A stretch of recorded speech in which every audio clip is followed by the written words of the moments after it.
it comes to the fight against insurance companies, large corporations, and the healthcare industry, injured victims are always the underdog. But that doesn't worry us. At Messa & Associates, we're an injury law firm from Philadelphia, and we come to fight. Our clients know that they've got representation with a chip on its shoulder, and it's the same chip that makes Philly the toughest city in the country. Call 215-568-3500 or visit us online at messalaw.com. Messa & Associates, the toughest injury firm in Philadelphia.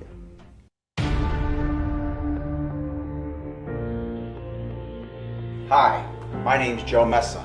I'm a lawyer, and I'm also a big football fan.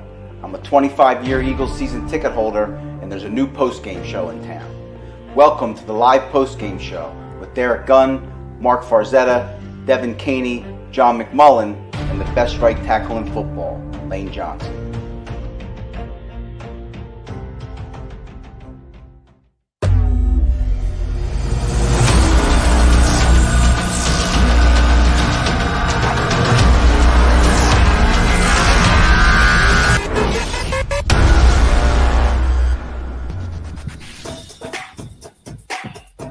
Welcome into live post-game show. Mark Farzetta, Devin Caney, Derek Gunn with you on the JAKIB Media YouTube channel. Welcome in, as well as 6abc.com. John McMullen will be joining the show coming up a little bit later in the program. We'll get his take on this game, obviously, and also the latest to come out after the game regarding Dallas Goedert and other Eagles news. We hope Dallas Goedert obviously is okay after taking that awful blow to the head in this game. But to start things off on a positive note there, Derek and Devin. Wait, what's my name your again? name is Derek Goon, right? Goon is pronounced Goon. You sounded like Elmer Fudd for a moment. I'm smitten. I am in deep smit right now. I hope not with me. Well, I've been smitten with you since I met you like 10 years, 15 years ago. Who isn't, D-Gun? Guys, can I just come out and say it? Is this going to be a positive show? Are we going to be? You're damn right it is. You're damn right. Wild. Are we going to have to like start every sentence with, well, it was just the Broncos like we do with the Lions, or like we're going to have a legitimately positive show here? No. Here's the thing today, and here's why I'm so smitten with today's Eagles performance. This was Vic Fangio's defense. Yeah. This was a defense that coming into tonight was one of the best against the passing game, was one of the best against the run game, was allowing the second fewest points per game at 17, I believe, 0.2 per game. The fewest points per game, second in the league. Yep. Nick Sirianni and Jalen Hurts and this running attack did that tonight. 30 points, minus the interception return for a touchdown, but still put up a hell of a performance that I did not expect in any way, shape, or form from them tonight against the Denver Broncos. That's why, Gunner, I am beyond smitten. I am in deep smit when I look at this, the way the Eagles played this game tonight. It's just nice to see you smiling again, and it's nice to see that the top of your head will not turn bright red out of anger as it has the past couple of weeks. But you're right. I mean, they could do no wrong today, and I'm like a lot of people. I didn't think after what Denver did to Dallas in Dallas last week, they ran all over Dallas's defense, which is a pretty good defense, 190 yards. They ran up a 30-0 lead on Dallas in Dallas's backyard. I'm thinking, okay, they found that mojo back. They've been a streaky team all season. They won the first 3, lost 4 in a row, won 2 in a row. And I'm thinking, okay, once they beat Dallas, every team in that AFC West had 5 wins going into today's action. So I'm sure they're fired up because they're only a half game out of first place in that division. So I'm expecting them to come out. And when you talk about Vic Fangio, he's one of the most respected defensive coordinators in the game, but he's the head coach. His defensive coordinator, Ed Donatel, who's been in the league for 31 years, one of the most respected defensive coordinators in the game. So you got 2 great defensive minds on that side of the football, which explains why this Denver defense was so good against the run and the pass. Now, coming into this game, that defense had 22 quarterback sacks. Your sack leader was Von Miller. He was no longer there. So you take away 4 of those. It was still a pretty good defense, active defense, fast defense. And I'm thinking, okay, the Eagles ran the ball up and down the backsides of teams like Detroit and the Chargers, who were very, very porous against the run. Let me see them man up and run the ball against this defense. And, oh, my goodness, they came out running the football. They kept running the football. and very seldom could the Denver Broncos stop their running attack. So kudos to this Eagles team. And I think I can say it for everybody, at least for today. At least for today, we can get off Jonathan Gannon's back. We can get off Nick Sirianni's back. We can get off of the defensive players' backs. We can get off everybody's back, and we can jump on that bandwagon once again. That is the Philadelphia Eagles. Well, Devin, you're already excited. I can tell. I'm so happy. This is a rare feeling. I think it's funny going back to the Falcons game. I remember my first comment was the Eagles are fun to watch again. And it was just nice having fun watching the Eagles today, and also not having kind of like, oh, well, it's a terrible team or some kind of thing, kind of like taking away from the win. I think we can really hold on to this win. And I agree with D-Gun. Like, we can get off their backs for a little bit until they do something else that's inexcusable. But I want to go back, Mark, to what you said. You're feeling smitten. Would you say you're in deep smit? I'm also in deep smit, feeling smitty for Devontae Smith. Smitty? Not only is it this kid's birthday, he had an incredible game, 2 touchdowns. That first touchdown catch was just absolutely amazing. I still can't believe that for once the Eagles did a draft right and that he's on our team. He went off today, and for that reason, I am also quite smitten. I don't know how we're going to contain ourselves being positive today. I mean, I know. What are we going to talk about? It's so uncomfortable right now. We're already on puns, folks. We're already making puns. That's how excited we are. We're talking about smitten and smitty. I mean, I feel real uncomfortable right now on this show. No, I'll tell you. I got to get. Hey, look. People say sometimes, "Oh, you guys are too negative." I don't ever think we're too. I think we call it as we see it, and when we talk about what the team gives us to talk about, basically, are we being negative or are we being real? Well, in the effort of always trying to be real about this game, is Jalen Hurts played a great game despite the interception, where his hand was hit. By the way, for the record, couldn't follow through on it. Still a bad decision, but that's why the interception actually happened. But he played well in this game. You ran the football. Nick Sirianni called a very good game from start to finish. There was only about one possession, and it was early in that third quarter that I was kind of curious as to what his scheme was or goal was on that particular possession. But still, that's nothing to harp on. Jonathan Gannon was as aggressive in this game, the way I wanted him to be aggressive, as he should have been last week. And one stat came out after last week's game, because we were all talking about how we wanted to see Jonathan Gannon be more aggressive. And a stat came out where he actually blitzed more in that game last week against the Chargers than he ever had. That is an example of how numbers never lie, but they can sure as hell deceive. And the way they attacked Teddy Bridgewater today, and the point I'll make, the perfect example I'll lay out for you, is that when you look at the 1st and goal situation early in the third quarter, the Eagles sent 6 players into the backfield and forced Teddy Bridgewater to lay Williams out to dry on a horrible pass thrown behind him that he almost got his clock cleaned on. I think it was Darius Slay streaking up the sideline and trying to hit him. That was a play that Jonathan Gannon actually forced the mistake by the offense. He didn't sit back. He didn't wait patiently for it. He pounced. And that's what you have to do as a defense sometimes. That's exactly what Jonathan Gannon did tonight. I loved seeing this defense play tonight. They got after it. They were aggressive. TJ Edwards had the first play of the game where he came up and made a stop at the line of scrimmage. That was an aggressive linebacker filling a gap. That, to me, is exactly what you need to see from this defense time and time again. That's what they're capable of doing, and I loved seeing it tonight. Defensively speaking, I got nothing but love for Jonathan Gannon and what he was able to do against this offense tonight. Whoa. Say that again. I got nothing but love at this point in time at 7:38 p.m. on the 14th, is it, of November? I got nothing but love for Jonathan Gannon right now. But nothing but love. There are a few things. If we here we here's you just had to burst the bubble, didn't you? I know. I'm the cloud of darkness. I'm the rain cloud that comes in to ruin the parade. But Derek Barnett. Okay. All right. Well, he's cut. I already cut him. I took care of that. I cut him. Okay. I just had to point it out.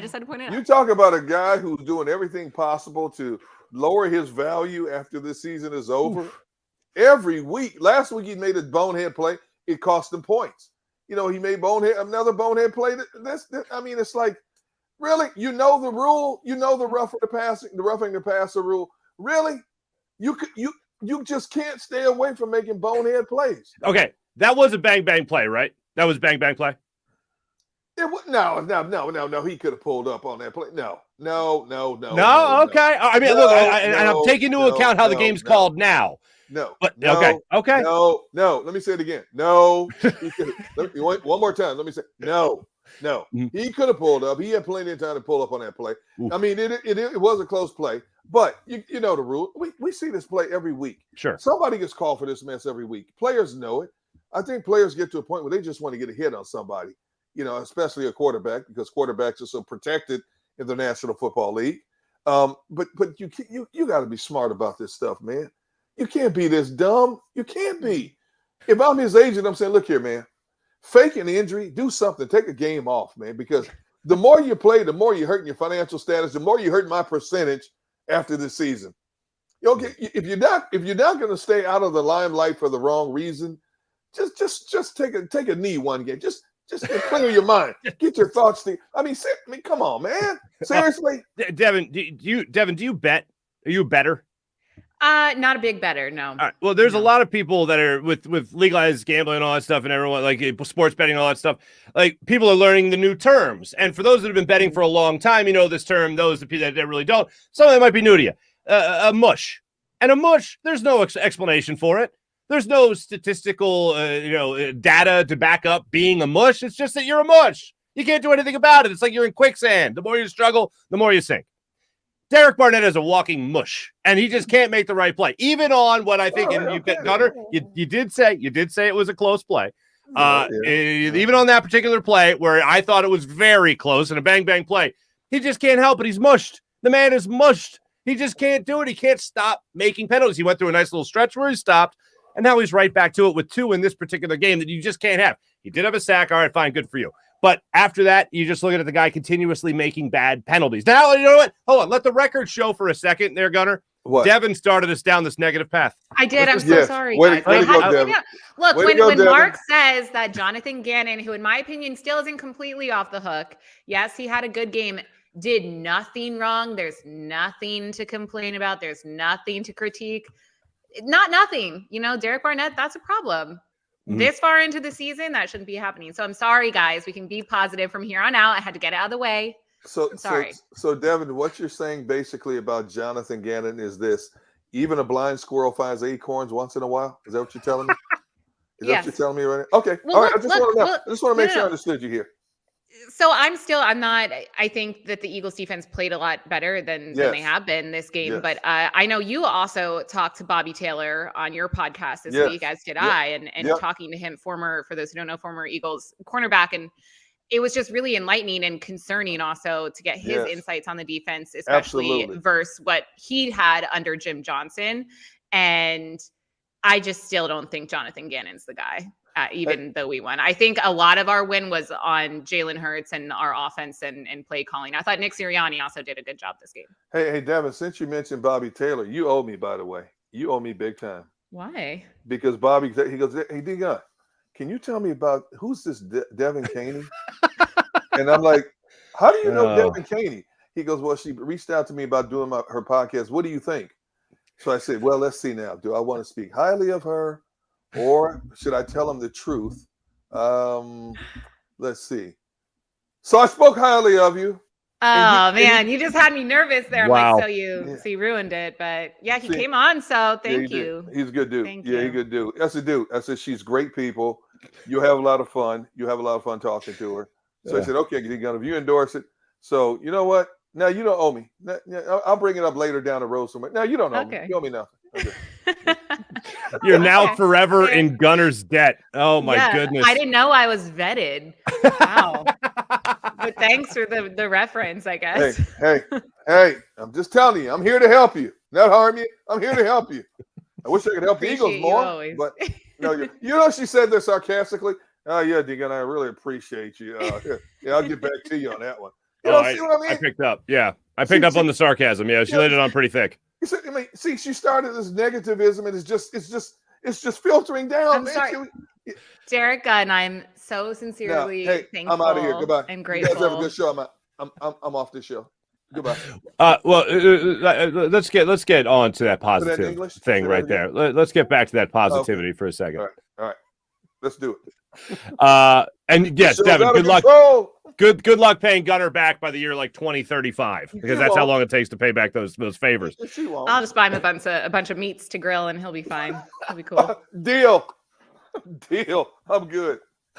I will say, and Devin, you mentioned this again, when it came to Nick Sirianni and Jalen Hurts, I went into this game not picking the Eagles to win. And the reason I didn't think they were going to win the game is because I thought Vic Fangio was going to out-maneuver Nick Sirianni. Right. And Nick Sirianni, to his credit, man, credit where credit's due, I'll say it again. Yep. Nick Sirianni stuck with what worked for them. Didn't look at it like playing, I got to play against Vic Fangio. I got to out-maneuver him. He just said, this is what we do well. We're going to throw it in their face and see if they can stop us. They stuck with the run throughout this entire game, just like they did against the Lions, just like they did against the Chargers, and they were in the game at the end against the Chargers, as we all know. So you look at the last two games, and you went up against now a much better defense and a much better defensive coordinator. Right. And they stuck with it, and they had success with it. They threw the ball when they needed to, and Jalen Hurts got the job done in that regard. But everything they did schematically wasn't that different than what they did against the Lions and what they did against the Chargers. The point is, when it works for you, the bottom line is that it puts your players in the best possible position to have success. Every once in a while, throw that into a defensive coordinator's face or just a defense in general's face and see how they handled it. And tonight, the Broncos, they really couldn't handle it. He stuck with his guns. He stuck with what worked. I can't believe that it took 10 weeks to get Boston Scott a screen. But we finally saw that, and he ripped that off for about 15 yards, which was great to see. So he stuck with what a little bit of creativity, a little bit of things we hadn't seen yet this year, but most of it was stuff we had, and it still worked for him. How many weeks had I been screaming about Boston Scott being in a witness protection program? And why are you not giving this man the football? And look what happened the last couple of weeks. You know, the kid, he's never going to be an elite running back in the National Football League. He's never going to be a household name in the National Football League. But he's a very good running back. He's a compact body. He picks up the extra yards. You hit him, he just keeps the legs moving. He bounces off tackles. It's hard to square up on him. It's hard to find him, first of all, because he's only 5'6". But it's hard to square up on him when he gets past the interior. And, you know, he lowers his shoulder. It's hard to get as low as him when you consider most defenders. The guys up front, 6'3", 6'5", 6'6", linebacker, 6'2", 6'4". It's hard for you to go, get down low and get to his level. So he has the leverage advantage there. You give this young man the ball. You know, you don't have to constantly feed Jordan Howard. You don't have to constantly feed Kenneth Gainwell. I like the mixture. I'm looking at the numbers here. Jordan Howard, 12 carries, 83 yards. Boston Scott, 11 carries, 81 yards. Okay, they ran the ball 40 times. Now, the numbers skewed a little bit. Look at Mark's face. I said 40 times, not 4. They ran the ball 40 times in a game, 214 yards. Numbers skewed just a little bit because Jalen Hurts had 14 carries for 53 yards. But that's part of their offense. That's part of their running plan. They have him run the football. Stop it if you can. Last 3 opponents have not been able to stop it. In those last 3 games, the Eagles are 2-1. Enough said. It just makes you bang your head against the wall. Okay, no, this is negative, but it does make me go back to the first couple of games of the season when this is what we were screaming and yelling for, and even when they had Miles Sanders and when you didn't see it. Like, can you just imagine this for a second? Imagine you just started watching the Eagles 3 weeks ago. Right. Imagine you just started watching, and then somebody had to come in and be like, hey, they only handed the ball to a running back twice against the Cowboys. Like, what took them this long to learn this? But look, you can't change what's in the past. You can only look forward to the future and marvel in the idea that they actually executed what a lot of fans have been screaming at the top of their lungs for to get this running game going behind an offensive line that has been banged up, still without Barrett Brooks, as we all know. Didn't have Lane Johnson, has him back now, obviously. But you had guys that were just subbing in there trying to get reps, and it's an easier game from them. Most offensive linemen will tell you to run block instead of pass block. Hold a pass block or just hit and done with the play. Seeing these guys hit at the line of scrimmage and then be able to get rush yards behind it has been great to see over the last 3 weeks. And at the same time, you're seeing the best version of Jalen Hurts, because before it was all about him just making a play. It was all about Jalen Hurts running and do whatever he can to make a play. Now he's able to spread the ball around. Nick Sirianni is spreading the ball around, offensively speaking, finding his running backs, getting them involved. A little bit of tight end usage. Unfortunately, couldn't get into that too much tonight because of what happened with Dallas Goedert. But for the most part, you see the wide receivers get involved, the running backs are taking over, and Jalen Hurts doesn't have to do nearly as much, to the point now where it's almost commonplace. Not as much as it was in the old school, but almost commonplace, where you're not shocked anymore to see him line up under center. When he lines up under center now and turns around and hands it off, it's not a huge shock anymore. Plus, you also know that you can set up the play action through that as well. So what they have done over the last 3 weeks, albeit not Super Bowl contending opponents, obviously, but just to know that they can do it and find their own rhythm offensively through that is at least letting you know what this team's identity should be going forward. I can't emphasize it enough. What an effective running game can do for alleviating pressure off a quarterback. When you have a potent running game like this, 40 carries in a game, even the best running teams in the National Football League don't usually get 40, 45 rushing attempts in a football game. But when you have 40 rushing attempts, 212, 14 yards, you're controlling the clock. You're taking a lot of pressure off a lot of other elements. You're taking pressure off your defense. You're taking pressure off of your quarterback. He doesn't have to stand back there 30, 35 times and take unnecessary shots. And when he does go back, he's got a little bit more time because off that play action, a defense at that point, once they're being gassed, thinking they're running the ball, they freeze for that second. And that second, a lot of times, is the difference between success and failure, between 2 yards and maybe 5 or 10 yards down the field. And we saw that effectively in this game today, because the more they ran the football, whenever you went to that play action or the RPO, the defense. Now, by the second half, I will say Denver did a better job of stretching out Jalen Hurts when he kept the ball and ran. You notice that they didn't have a man on the outside, wait for him to the outside and stretch him to the outside. But running the ball between the tackles and off tackle, he couldn't do anything with him. I mean, extremely impressive by Nick Sirianni.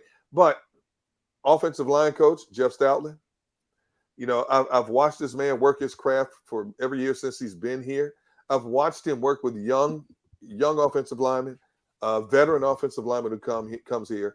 I don't think Jeff Stoutland gets enough credit for being one of the best offensive line coaches in the National Football League. Once Brandon Brooks went down, once Isaac Seumalo went down, it took him some time to get some of these young guys up to speed. But look at these young guys now who are filling in the gaps. You talk about Jack Driscoll. You talk about Dickerson now. They had him on the right side of guard. They moved him to the left side, I guess, where he's more comfortable now. And as long as you keep those two tackles upright and breathing, Lane Johnson and Jordan Mailata and Jason Kelsey in the center of all this, man, you got a pretty doggone good offensive line. We're just too optimistic today, Devin. We're just both of us, all three of us, really. Just when you think about it, I'm honest. I'm not optimistic. I told you I'm week to week. Week to week, I know. And Mark, back to what you said, where people say we're too critical, too negative. Like, have you seen the Philadelphia Eagles the past literally every other game since the Falcons game? There's no other option.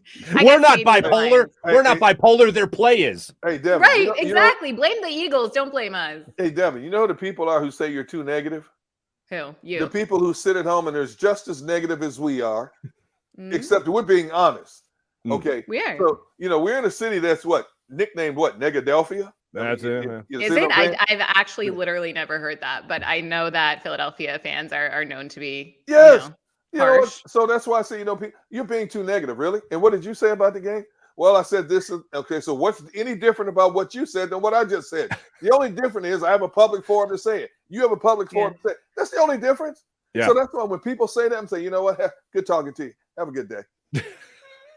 I mean, sorry, Mark. One more comment on the negativity. Even on Twitter, I'm seeing, what we talked about with the Lions, where we kind of said, let's get it out of the way at the start of the show. Right. We know it was the Lions. We're just going to say it before every compliment we give the Eagles. Right. I'm seeing people say, the Broncos just gifted us that game. They gifted the Eagles that game. Geez. It's every win is hedged with a disclaimer. Look, let me just make this proclamation real quick. The Eagles are not a very good football team. All right. No, any team they beat, it's great. It's not. I didn't pick them to go 0-17 by any means, but it's not like the Eagles are a team that was picked going into the season as a Super Bowl contender, definitely going to win the NFC East. Not even that. Not even competing for the NFC East in a terrible division that was won by a team with 7 wins last year. Yeah. So when you look at this Eagles team, I don't care who they be, even if it is just the Lions, they went out and proved they weren't that bad, and it was really bad going into that Lions game. Let's not forget. Now you're looking at a team that has won 2 of their last 3, albeit, one was against the Lions, one was against the Broncos on the road. And I can't stress this enough.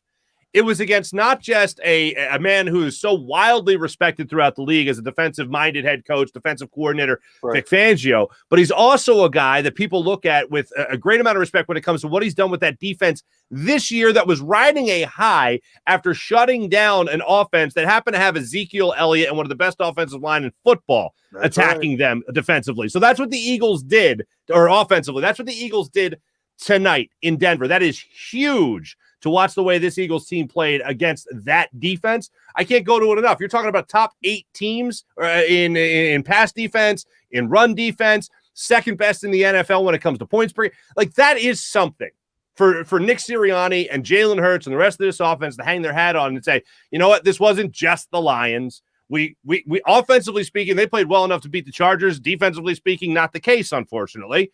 But this particular game, they were able to put it all together, both sides of the field, against a worthy opponent. And I'm not one to think that the Broncos are anything special by any means, but when it comes to doing what you did tonight against that team, that is something where you can enjoy the plane ride home for what you just did against the Denver Broncos. And a team that just beat the Dallas Cowboys, let's keep in mind.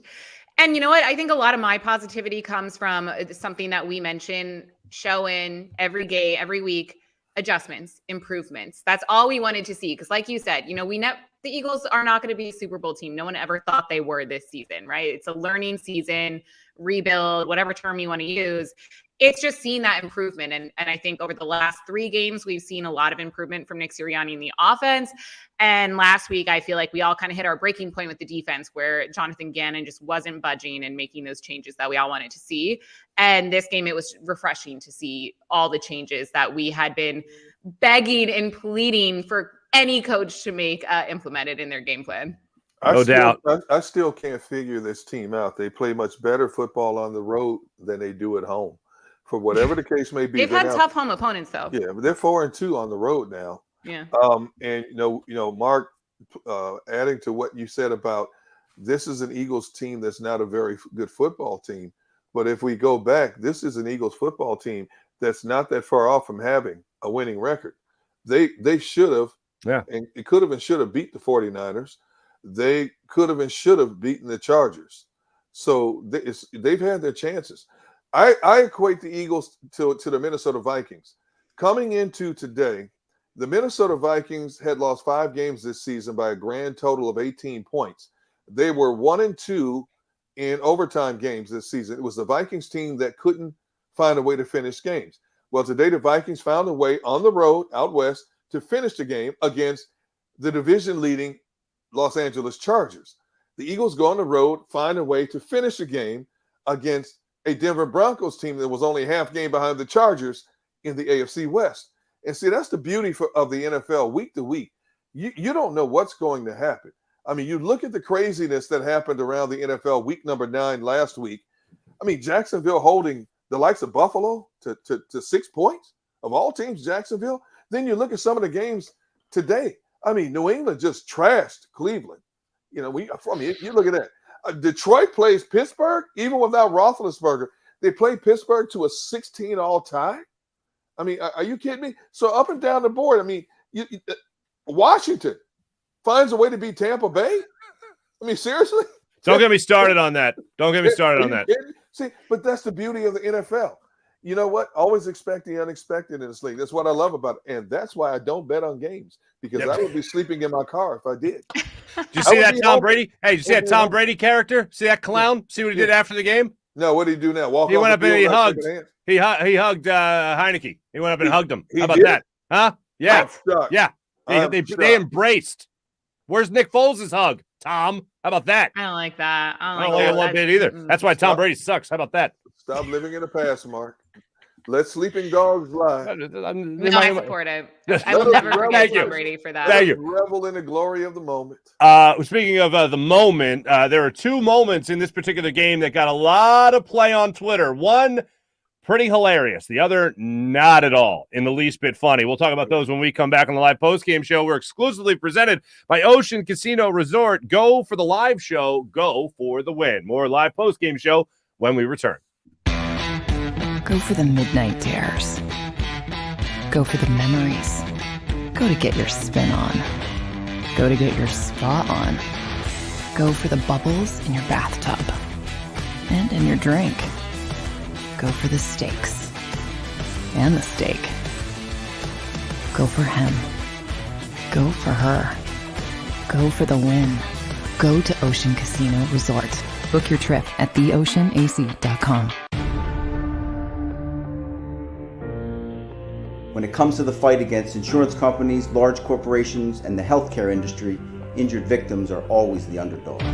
But that doesn't worry us. At Messon Associates, we're an injury law firm from Philadelphia, and we come to fight. Our clients know that they've got representation with a chip on its shoulder, and it's the same chip that makes Philly the toughest city in the country. Call 215-568-3500 or visit us online at messalaw.com. Messon Associates, the toughest injury firm in Philadelphia.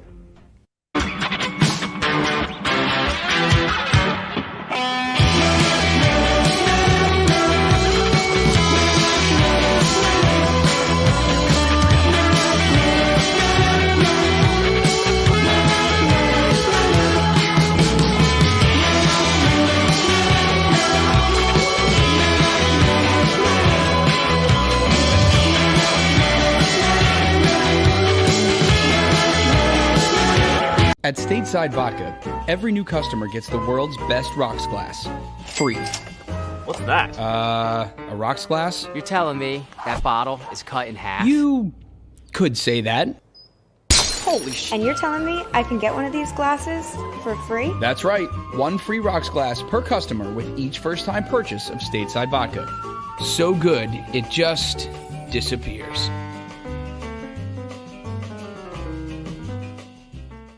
The live postgame show is powered by IBEW Local 98. Basketball is part of how we grew up in this city. And every morning, IBEW Local 98 members take their best shot, building this city, rescuing our community from decay, and inspiring the young men and women of the region to take pride in who we are, like the Hawks who will never die. Local 98 member, love tradition.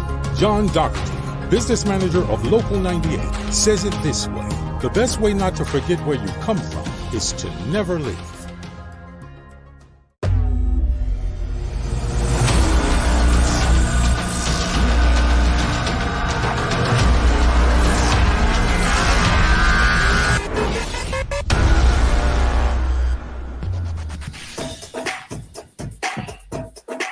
Live post-game show presented by Ocean Casino Resort. Go for the live win. Go for the win. Let's go for the live show. Go for the win. Two things we got to talk about here. Mark Farzetta, Derek Gunn, Devin Caney with you. Are you talking in the third person? Do you remember our names? I totally remember. I'm trying to read a play at the same time.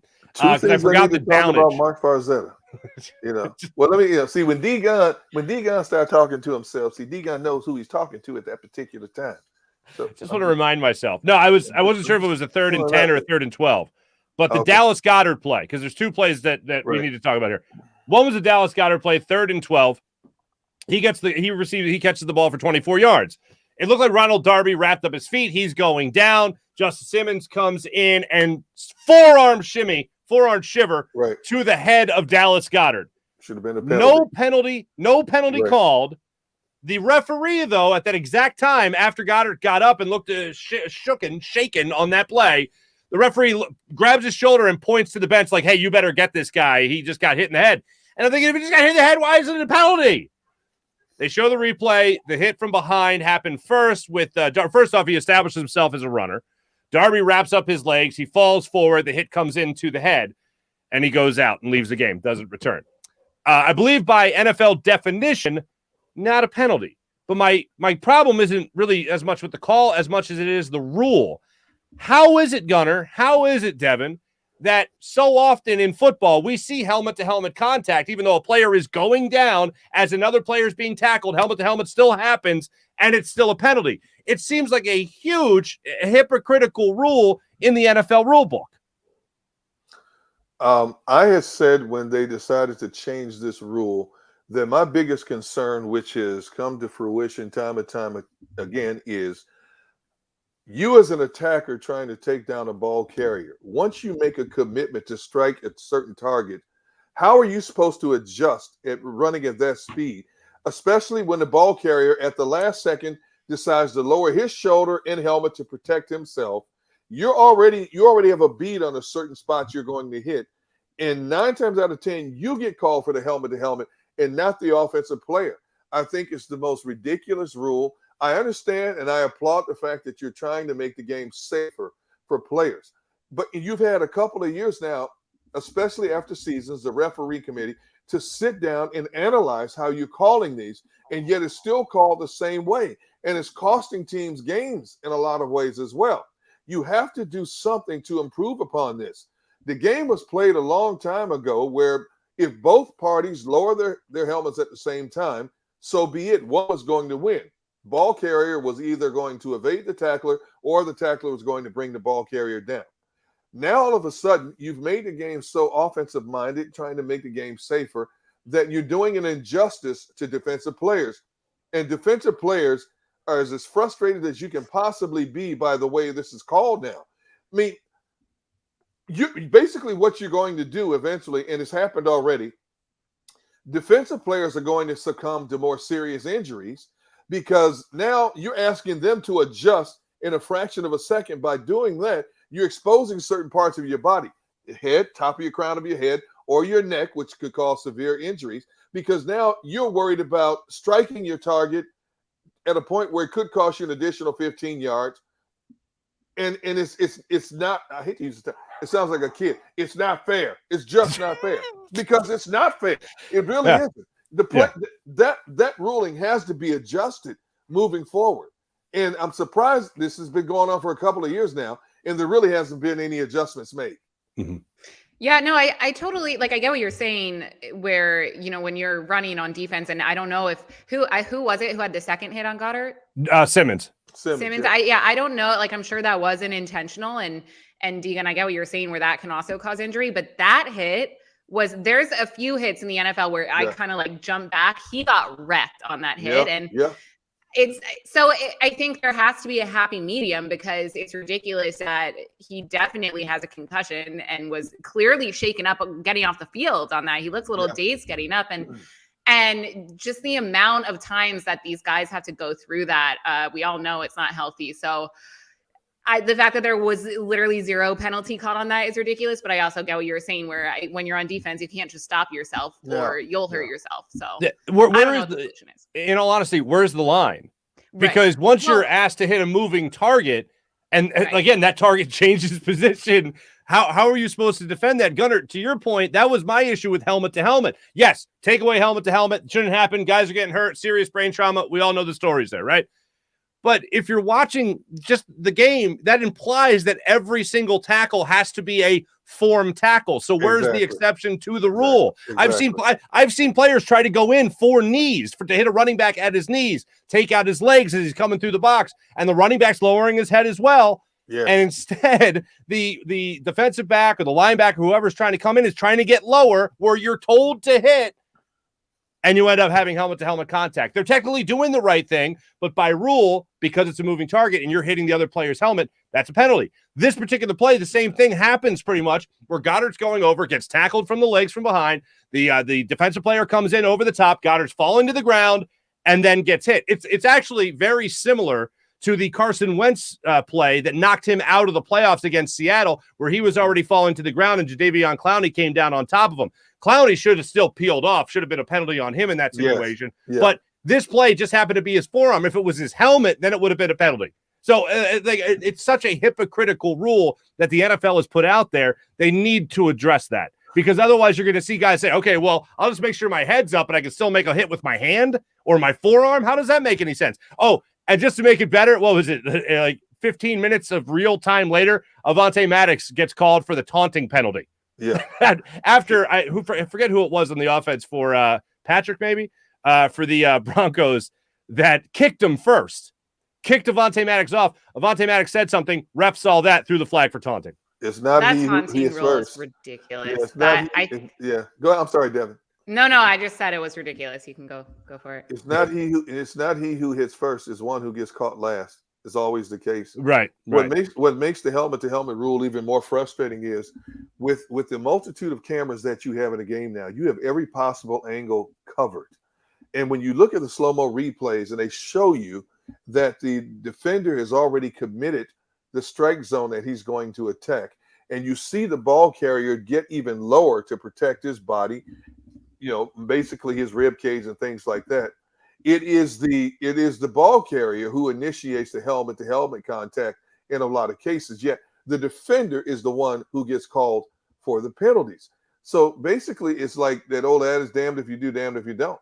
I don't know what else you can do for defensive players. What are they not supposed to do? Just touch them and hope they fall down? Put flags on them if that's the way you're going to play the game at this point. Yeah. Well, and then on the other hand, you have roughing the passer where it's almost opposite. Like you literally touch a quarterback and you get a penalty. Not coming to the defense of Derek Barnett or any of our guys who have just gotten racked up way too many penalties. But yeah, there's no consistency there. All right. I have to pop quiz for you guys. You guys could take whoever wants to answer first may. But I got a couple of options here for Teddy Bridgewater and that tackle. What do I call that? Nothing? The nothing play where he threw the interception, or excuse me, they fumbled the ball, and you had Darius Slay trying to return it for the touchdown, and Teddy Bridgewater was there, like you saw him there as Darius Slay was running up the field to try to return it, fumble for a touchdown. What did Ted Bridgewater? What did he look most like? Did he look more like a maitre d' showing you to your table, or a 1700s Revolutionary War era British general curtsying to you to ask you, may I have this dance? Which one of those two did he look more like? Gunner, I'll go to you first. May I show you to your table? May I show you? You go with the maitre d'. Okay, yeah, Devin? Bridgewater. Yeah, go ahead. You know, I was going to go with the maitre d' as well, but now I feel like I got to change it up to make Why? it Just so you don't agree with me? Is that it? What was that play? First off, great play by Darius Slay for returning that. But if Teddy Bridgewater is our quarterback in that particular play, make an effort or get the hell out of the way. He got out of the way. Teddy Bridgewater made a business decision. He said, look here, if I try to tackle him, I can injure myself here, pull a hamstring, break a finger or, shoulder, trying to take him down something. No, that's okay. I'm good. I need to collect my bonus money. I need to play. Teddy Bridgewater, he basically made a business decision. That was the most lethargic attempt to make a tackle that I've seen in quite some time in the National Football League. He didn't make a tackle. He didn't try to make a tackle. Hey, you know what? I can't blame Teddy. Teddy made a business decision. Teddy says, I want to play. I want to be on national TV every week. I don't want to be on IR. I don't know if, Devin, I know you watched it 1,000 times too because it's just that hilarious. But Teddy Bridgewater is standing there like trotting up the field, and I think he distracted his teammate, who then got a shoulder in his ear because Teddy Bridgewater was trying to stand in front of his own teammate. It looked like he was taking two of his own teammates out of the play. Yeah.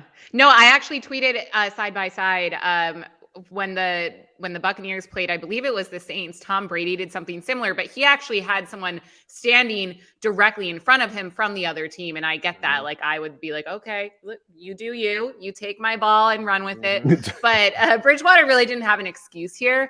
I just want to talk about the emotional roller coaster I went through on that play, because I don't know if you guys felt the same way, but I feel like most Eagles fans, like in my head, I'm like, just go down. Like, you got the interception, stop. And he was scrambling around, kind of holding the ball loosely. Like, I was yelling at him to just go down, and he somehow found his way through and got a touchdown. It was not what I was expecting. And even when he got the touchdown, I was like, oh, that's going to be called back. There's no way. Mm-hmm. So I was audibly screaming and losing my mind at that. To me, it honestly looked like a bunch of players on both sides didn't know if it was going to be ruled down. Yeah, I don't think anyone knew it was happening. And everybody just stopped. Meanwhile, Darius Slay said, hey, look, I know my name is Big Play Slay, and I haven't made a lot of big plays this year. I'm just going to keep going until somebody tells me to come back.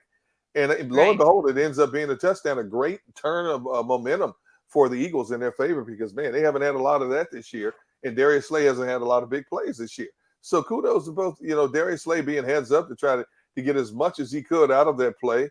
If we keep going, and for Teddy for allowing Darius to score that touchdown. Yes, thank you to that maitre d'. We'll agree with that maitre d', and may I have this dance guy.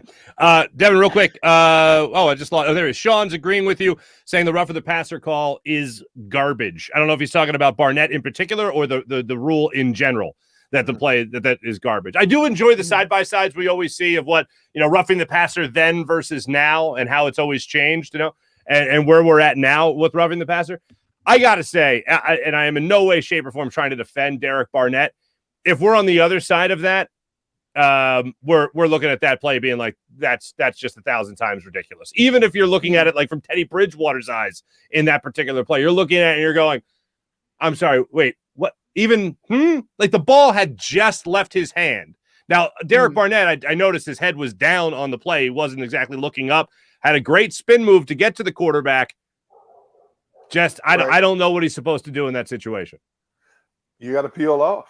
I mean, you know the rules. I mean, you're shown these plays in training camps. You have referees who come into every training camp and go over certain aspects of what is and what isn't. You got to be smarter than that. I mean, we see every week, every game, there's a roughing the passer penalty. It's going to be called. It happens. You know, the momentum and the adrenaline rush a lot of times, gets the best of a lot of players. And, you hope it's not in a situation where it costs you a game. But when it comes to roughing the passer and the pass interference calls and the helmet to helmet, they're too inconsistent across the board. And it decides too many outcomes in games, especially for a team that's trying to come back in certain games. The time is absolutely flying by after the Eagles pull off this win. And I don't want to make it sound like they just pulled it out, but they just absolutely took it to the Denver Broncos tonight. It was great to see another complete win for them. We'll talk more about it in a second. Also, what it means for Jalen Hurts as well as Nick Sirianni. We made the point a couple of times already regarding Vic Fangio and those two squaring off. Sirianni's offense, Fangio's defense. How is that going to work out?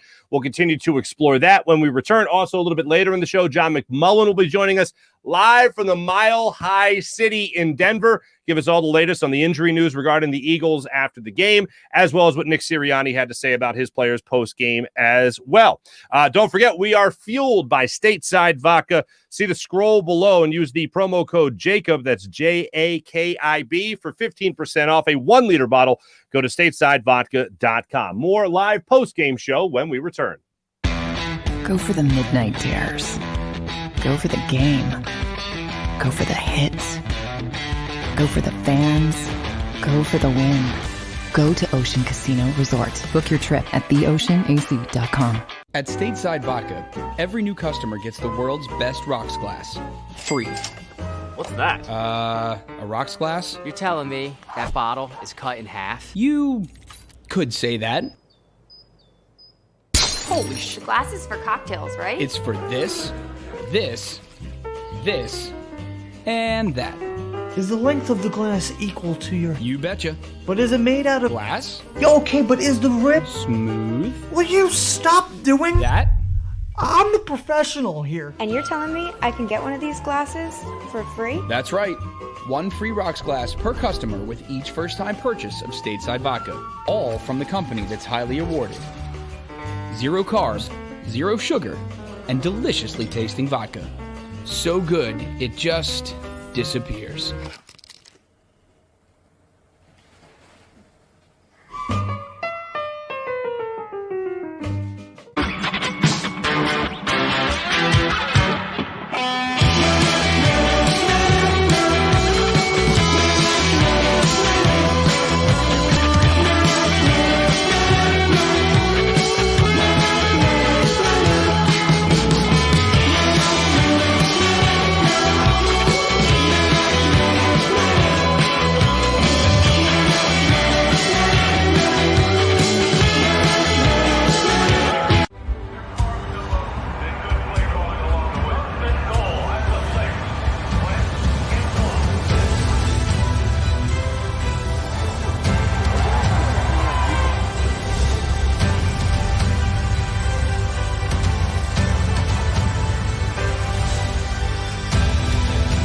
Field of life, First Trust Bank is there for you. Champions on 3. 1, 2, 3. Because Philadelphia dreams deserve a Philadelphia bank. Go for the midnight dares. Go for the memories. Go for the view that goes on forever. Go for the bubbles in your bathtub and in your drink. Go to bed whenever you want. Or don't. Go for him. Go for her. Go for the win. Go to Ocean Casino Resort. Book your trip at theoceanac.com. The live postgame show is powered by IBEW Local 98.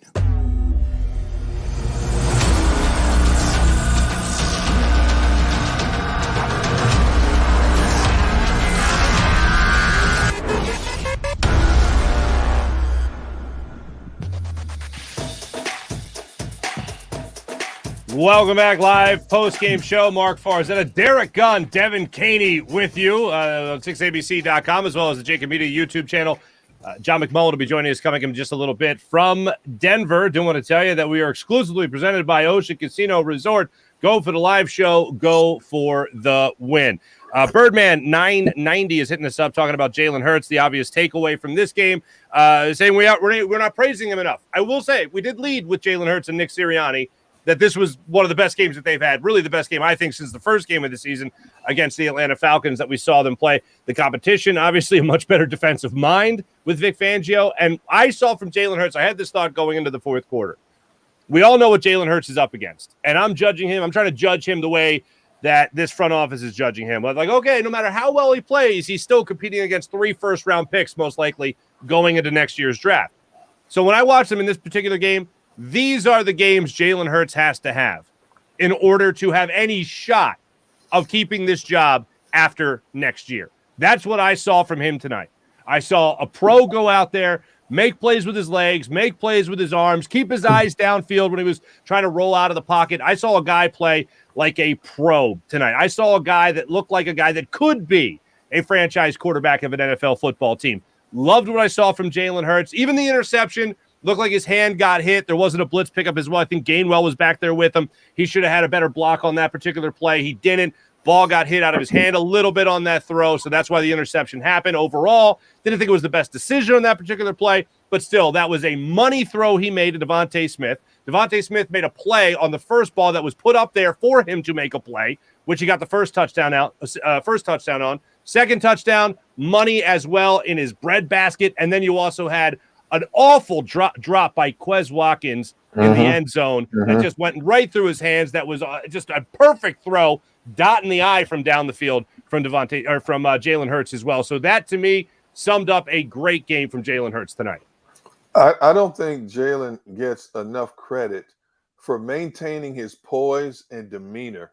We don't know what he's like behind closed doors, but when he steps in front of a camera, with all the stuff that's going on around him, and then it doesn't help when you see video all over the place of his general manager watching a college football game, watching a Pittsburgh game, watching a quarterback. That doesn't help me. That does not bode well for getting the vote of confidence. Now, from a managerial standpoint, you have to check everything when you're deciding what you're going to do in the future. And a lot of times, these GMs go to different games and you don't even notice it, because it's not that big. But for whatever reason, Howie Roseman is seen up in the press box with binoculars on, looking at quarterback play in that Pittsburgh game the other night. And, of course, we in the media, in the fan base, we blow it up, we magnify it, because we feel that's what the Eagles are going to do with their first pick. If, the quarterbacks today who are considered mediocre going into next year's draft, I guarantee you, by the time they go through the scouting combine next year and their own individual workouts at their universities, there's going to be 1 or 2 of them that are all of a sudden going to go from the level of mediocre to all of a sudden this kid could be your next franchise quarterback. And one team is going to bite. I mean, look at how many Dwayne Haskins there's been in the last few years. Quarterbacks like that. Sometimes you can over-evaluate the position, and a number of teams have done that. You look at Sam Darnold. There was Sam Rosen. Is he even still in the league now? All these first-round quarterback picks. For every one that all of a sudden ascends to the status of elite early in his career, there's a whole bunch that are still trying to tread water and stay afloat. And I don't blame the Eagles for doing their due diligence.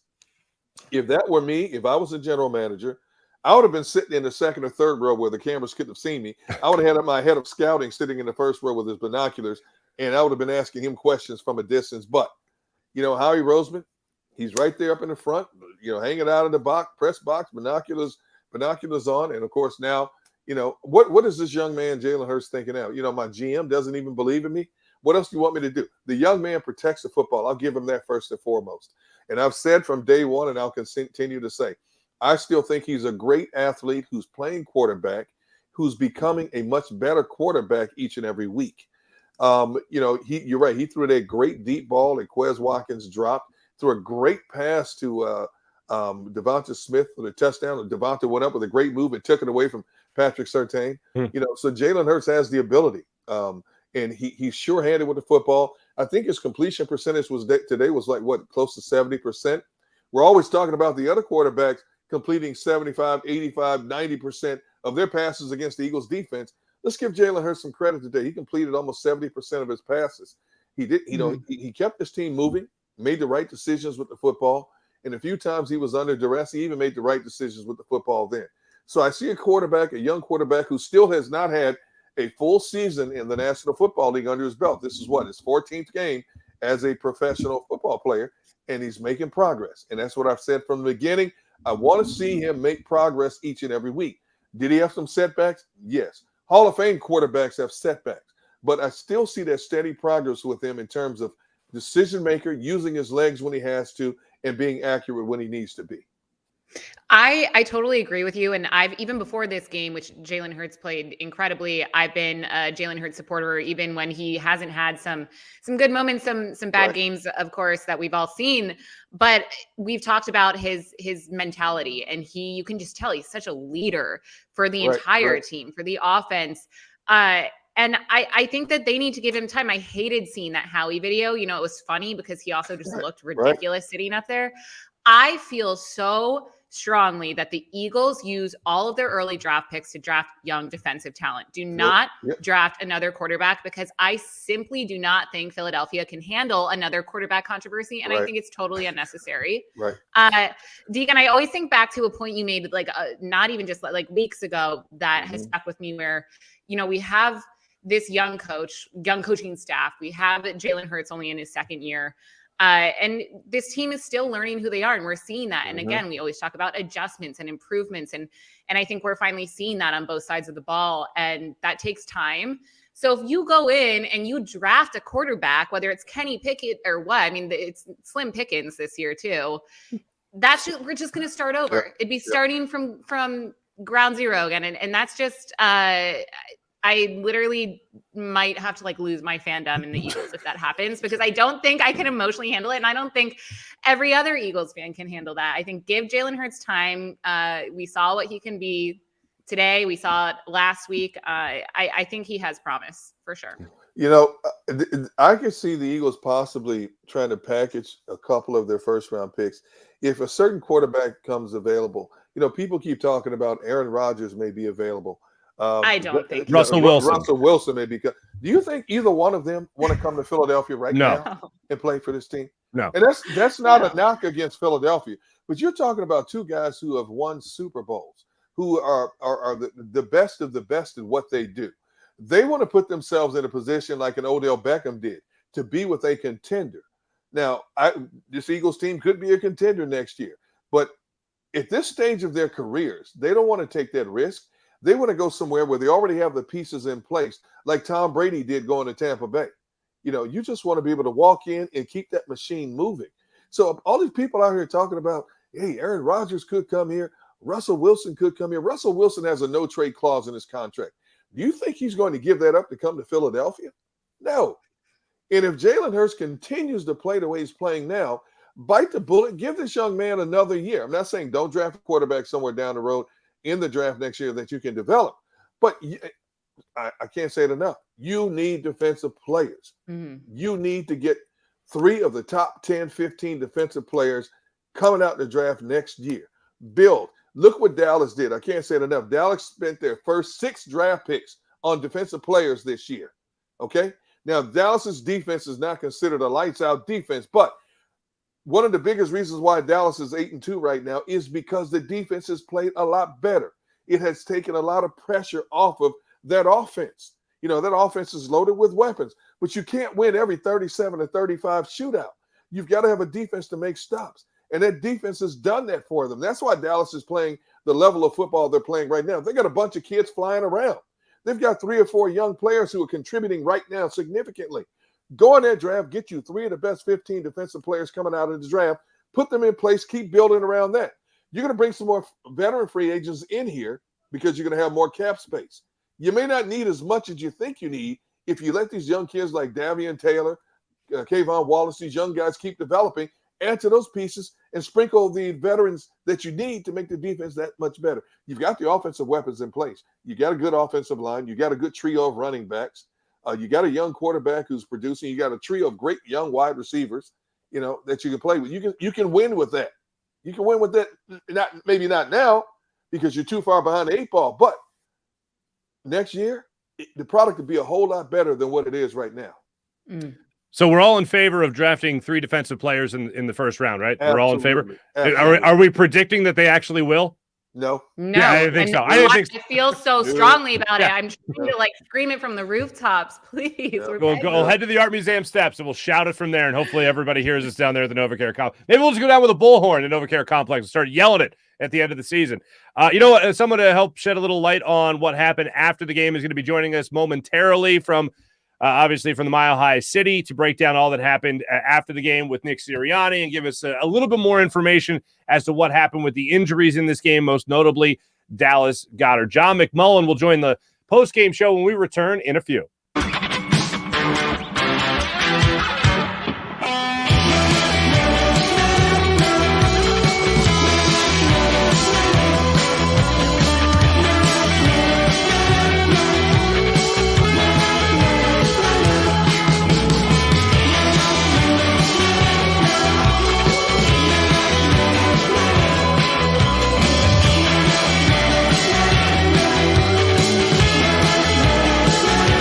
At Stateside Vodka, every new customer gets the world's best rocks glass, free. What's that? A rocks glass? You're telling me that bottle is cut in half? You could say that. Holy shit. And you're telling me I can get one of these glasses for free? That's right. 1 free rocks glass per customer with each first-time purchase of Stateside Vodka. So good, it just disappears.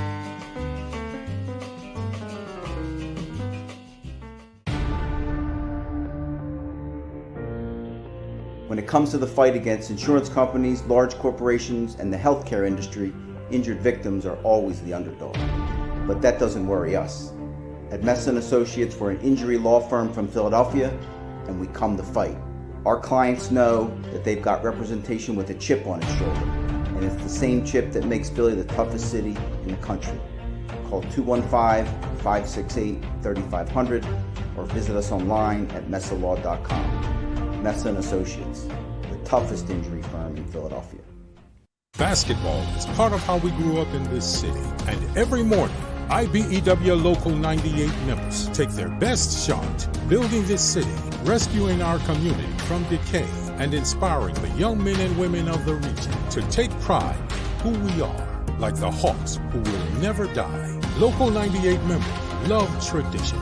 John Doherty, business manager of Local 98, says it this way: the best way not to forget where you come from is to never leave. Go for the midnight dares. Go for the game. Go for the hits. Go for the fans. Go for the win. Go to Ocean Casino Resort. Book your trip at theoceanac.com. At Stateside Vodka, every new customer gets the world's best rocks glass, free. You're telling me that bottle is cut in half? You could say that.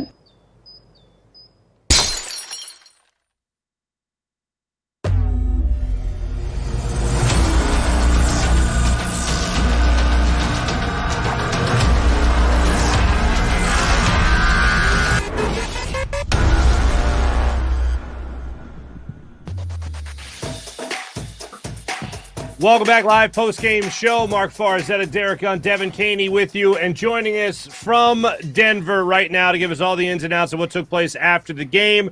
And he's brought to us by Messa Law and Associates. Need a tough injury lawyer called Messa and Associates. John McMullen joins us from Denver. What's up, John? How are you guys? Big win. We are predicted that. I think somebody did. I'm not pointing fingers, but was that you? Did you predict a win, John? John, did you say they're going to win this game? Did. Oh, look Yes, at you! I want proof. I don't believe it. I want proof. Oh, it's all over the place, DK. Philly Boys, Sports Illustrated, JAKIB Media, all over. All over the place. Multiple places. John, look, we're here today to celebrate you first and foremost. But let me ask this question. It's a serious question, brother. Dallas Goedert, any news on him after the game? Any news on any other injuries that the Eagles suffered today? With Dallas, it's a concussion, so he is going to be in the protocol moving forward. So, that's one of those things where they're so unpredictable and there's different levels. And you saw somebody like Josh Sweat just kind of skate through the protocol. For other people, more serious concussions, it's a little bit more difficult. It was, sort of Dallas has been playing so well, and it was playing so well early in this game. You kind of thought, uh-oh, here we go. This is going to really affect the Eagles. And I think it did for a short period of time, but they were able to recover. And I think they played certainly their best game of the year offensively. And then defensively, they were able to play complementary football. Look, the reason I picked the Eagles to win, because I knew Denver was going to be without both of their starting offensive tackles. You can't win in this league if you can't block people. And that's what happened to the Broncos. They were too banged up. The Eagles, to their credit, were able to take advantage of it and even had some special teams and the blocked field goal. So it goes back sort of reminiscent of that Carolina win. Hey, John, I want you to clear up something because Nick Sirianni said something in his press conference. In all my years of covering football, I've never heard this before. And he made reference to the fact fumble, country fumble. The difference between a city fumble and a country fumble. Can you explain this, please? Yeah, I liked it. I actually liked it. So I did too. A city fumble is basically, when it's crowded, when you're in the pile, just fall on the football. A country fumble is if you're outside, the ball's live and nobody's around it. You can try to scoop it and score. And I joked with Darius Slay after he kind of turned a city fumble into a country fumble and then took it home because he picked up the fumble, dropped it, and then took it to the house. So, and that was the play that really sealed the game for the Eagles. Because remember, that was a 4th and 1, and Denver was down 20-13. They were moving the football.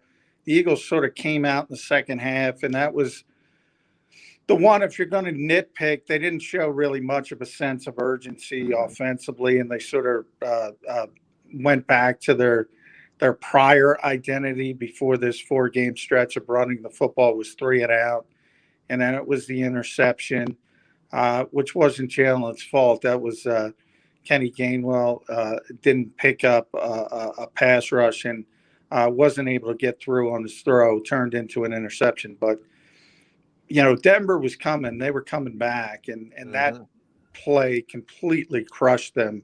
And I think it was the turning point, kind of sealed the game.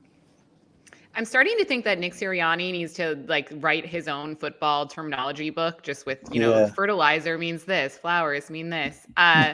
So John, when we were starting the show, we were talking about the defense, and Mark said that Gannon is out of the doghouse, at least for him. I kind of disagree. I think he still has a lot to prove. What's your take on Gannon and how he improved the defense going into this game? No, I think you're right, Deb, and I don't think it's necessary. If everybody's down their 2 starting offensive tackles, I think he's out of the woods, but that's not going to happen every week.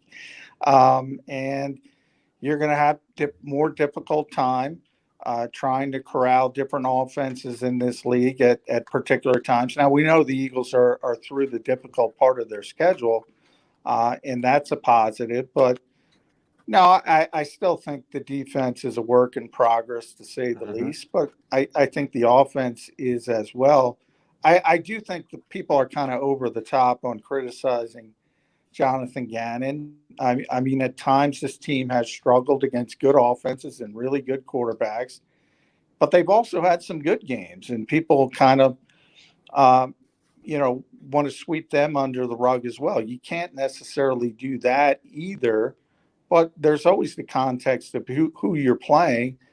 And Teddy Bridgewater was under siege today because Garrett Polis wasn't out there. And it's, they were down 3 starters actually on the offensive line. So, we talk about the Eagles, and this is a credit to Jeff Stoutland because they put in Jack Driscoll and Nate Herbig at times and Andre Dillard and on and on and on. And they're at least competent. They're not great.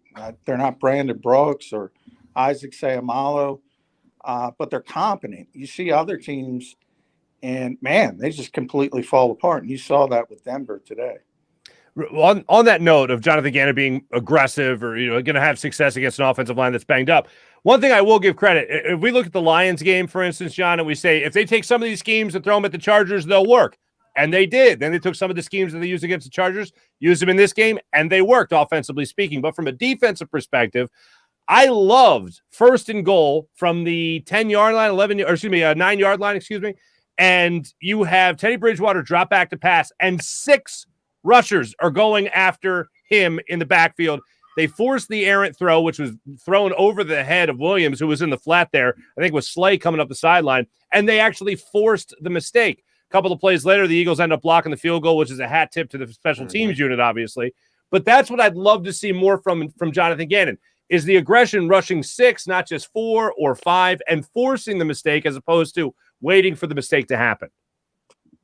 Well, yeah, everybody wants aggression until they go over the top and, go 80 yards. Yeah, and then that happens in football sometimes. But when you rarely ever show that aggression, I'd like to see it every once in a while. No, I get it. And there's a happy medium, and you have to do it at times. I mean, if you look at Miami beating Baltimore, I always go back to, Derek will probably remember what everybody calls the Joe Webb game. Yeah. I actually call that the Antoine Winfield game because the Vikings blitzed Antoine Winfield off the slot and just made it hell for Michael Vick. I'm waiting for somebody to do that to Jalen Hurts, to be honest.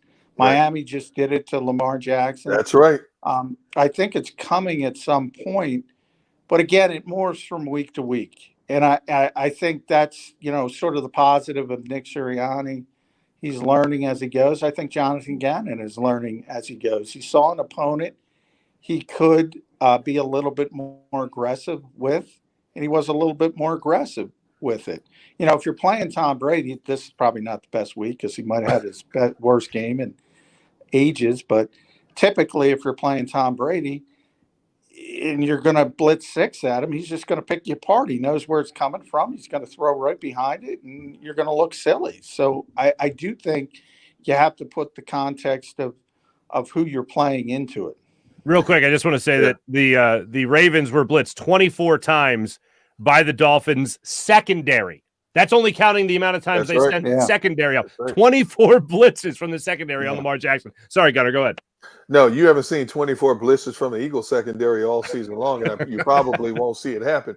But from the department of things that make you go, Hey, John, in the post-game press conference, you asked Jalen Hurts, was this his best game? And he said, is that what they're saying? that was his answer to you? Is that what they're saying? Yeah. Well, what did he elaborate? How did he elaborate beyond that?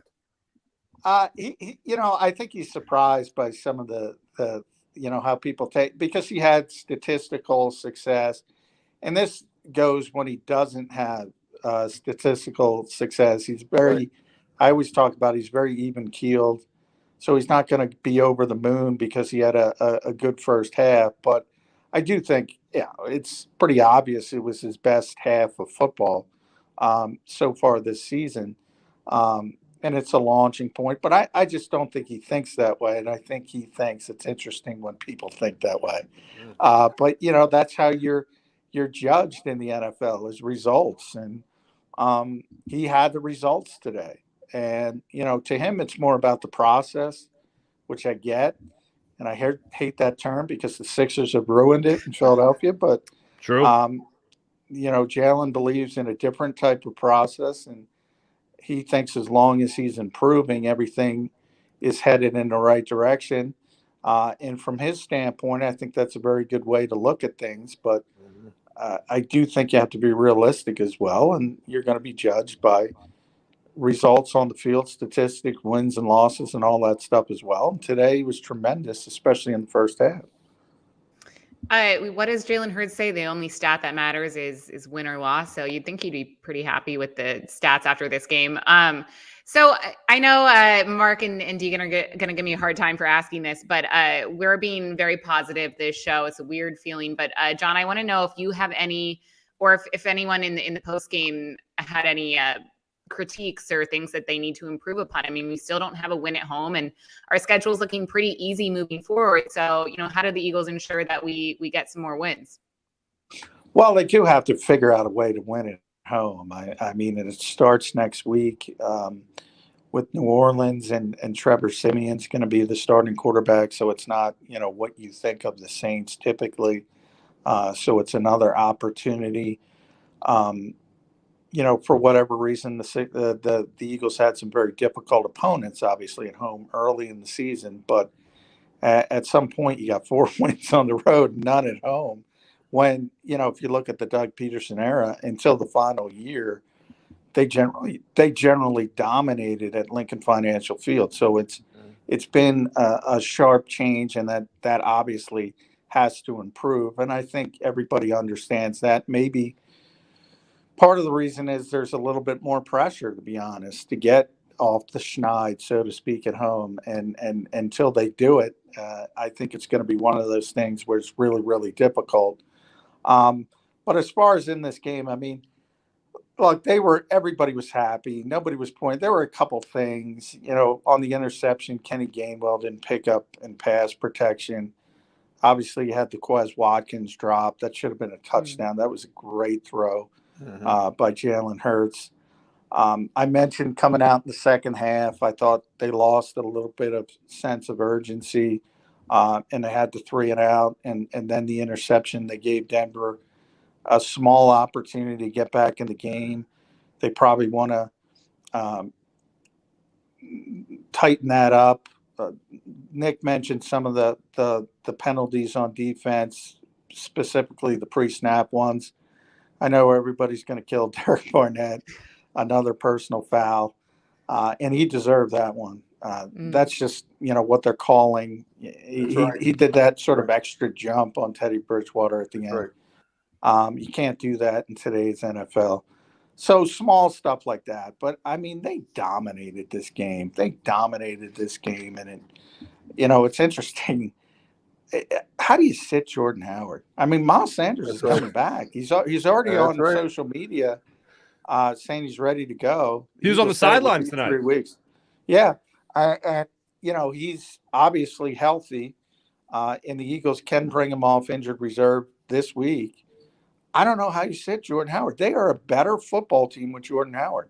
He's not a better football player than Miles Sanders, but they're a better team because of the style of football he plays. John, what did Lane Johnson say about Jordan Howard? I know he was very complimentary after the game. Yeah, I mean, I think it's his physical approach. And, I think Nick was very upset earlier. In fact, I know when his team was portrayed as being not physical, getting beaten up, getting out physical week in and week out. And he wanted to change that thought process pretty quickly. That's one of the reasons TJ Edwards is playing at linebacker, and he's just blowing people up. And it's one of the reasons Jordan Howard has been so effective on the offensive side of the ball. Again, these guys are maybe not the most skilled players, but they bring a presence that the Eagles didn't have without them. 2 quick things for you, John, for me. How do you think they sort out that running back room? Did Gainwell get taken out? Does Jordan Howard get taken out? Do you think how Boston Scott, when Miles Sanders does come back, how do you see that actually playing out? I think Boston's going to be the odd man out. Unfortunately, and I don't think he deserves it. The Eagles, Kenny Gainwell hasn't played as much. They had that role. I think people were a little bit confused. They were behind so much early in the season. He was the third down back, the hurry up back. And they were playing, so much hurry up because they were trying to get back in the game. He played a ton.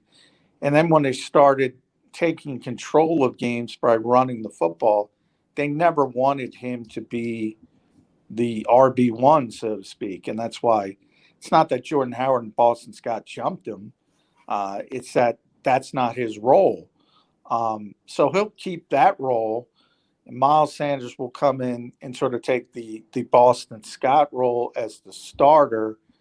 And I think Jordan Howard will keep his role as sort of that physical back. But if you go all the way back to his first year here, it was Miles' rookie season. If you guys remember, Miles started that season as the starting running back, and he wasn't that effective. And then Jordan Howard got his opportunity, played really well. I think it was against Buffalo and then Chicago, his old team, and he was the starter. I mean, he won the job, and he was the starter, and then he got hurt. He got that weird stinger injury, and he was out basically for the rest of the season. And Miles came back in and played well and took over the job. I think we're seeing a similar thing happen now. You can't take him off the field. Now, if that changes next week and he doesn't play well against New Orleans, or changes moving forward, then you could say, all right, we got to go back to Miles Sanders. But until that happens, you can't take him off the field. Wow. Yeah, I want to ask you about a solution for another position, and that is wide receivers. Devontae Smith obviously had an incredible game, and I found some fun stats on Jalen Reagor. Jalen Reagor had There are no fun stats. Yeah, right. Negative 14 yards in his last 2 touches. Devontae Smith now has more career receiving yards than Jalen Reagor. What is the solution for him? He's so unproductive. I feel like all he does is I mean, he doesn't even contribute much on special teams. But, I mean, has that been acknowledged? And then, of course, we had that pass that should have been a catch from Quez Watkins. Aside from Devontae Smith, is there any concern over lack of production from our receivers? Yeah, I think there's a lot of concern because you need more than Devontae. And Devontae's playing great. And, you know, more so than the first touchdown, which was a great, you know, individual play. Patrick Surtain had great coverage as well. He just, you know, got the football in a 50-50 situation. The routes, the other receptions he had, you know, the separation he gets is amazing as a route runner. You're talking 4 or 5 yards, and you just don't see that typically in the NFL. So, I mean, you set him aside. I often say he's another species of wide receiver we haven't seen in a long time in Philadelphia. They need a complement, and they don't have a complement. But Quez Watkins has clearly lapped and taken over the number 2 role for Jalen Reagor, and they try to get him involved with some manufactured touches. It's not working. I hate to do it. It's so early in his career, and I'm not saying he can't be rescued somewhere else, but the Eagles are probably going to have to go in a different direction next season, and they need to get a veteran receiver as a complement. No more draft picks. You got the draft pick. You finally got it with Devontae Smith. Now they need a veteran guy that knows how to play to sort of complement at that particular position. And I heard Derek talking about free agency and draft picks. They'll have plenty of money to go out and get free agents, so you can get an Alshon Jeffrey type. That's the way they have to tackle wide receiver in the offseason. Were you pro OBJ? Sorry, Deegan. That's okay.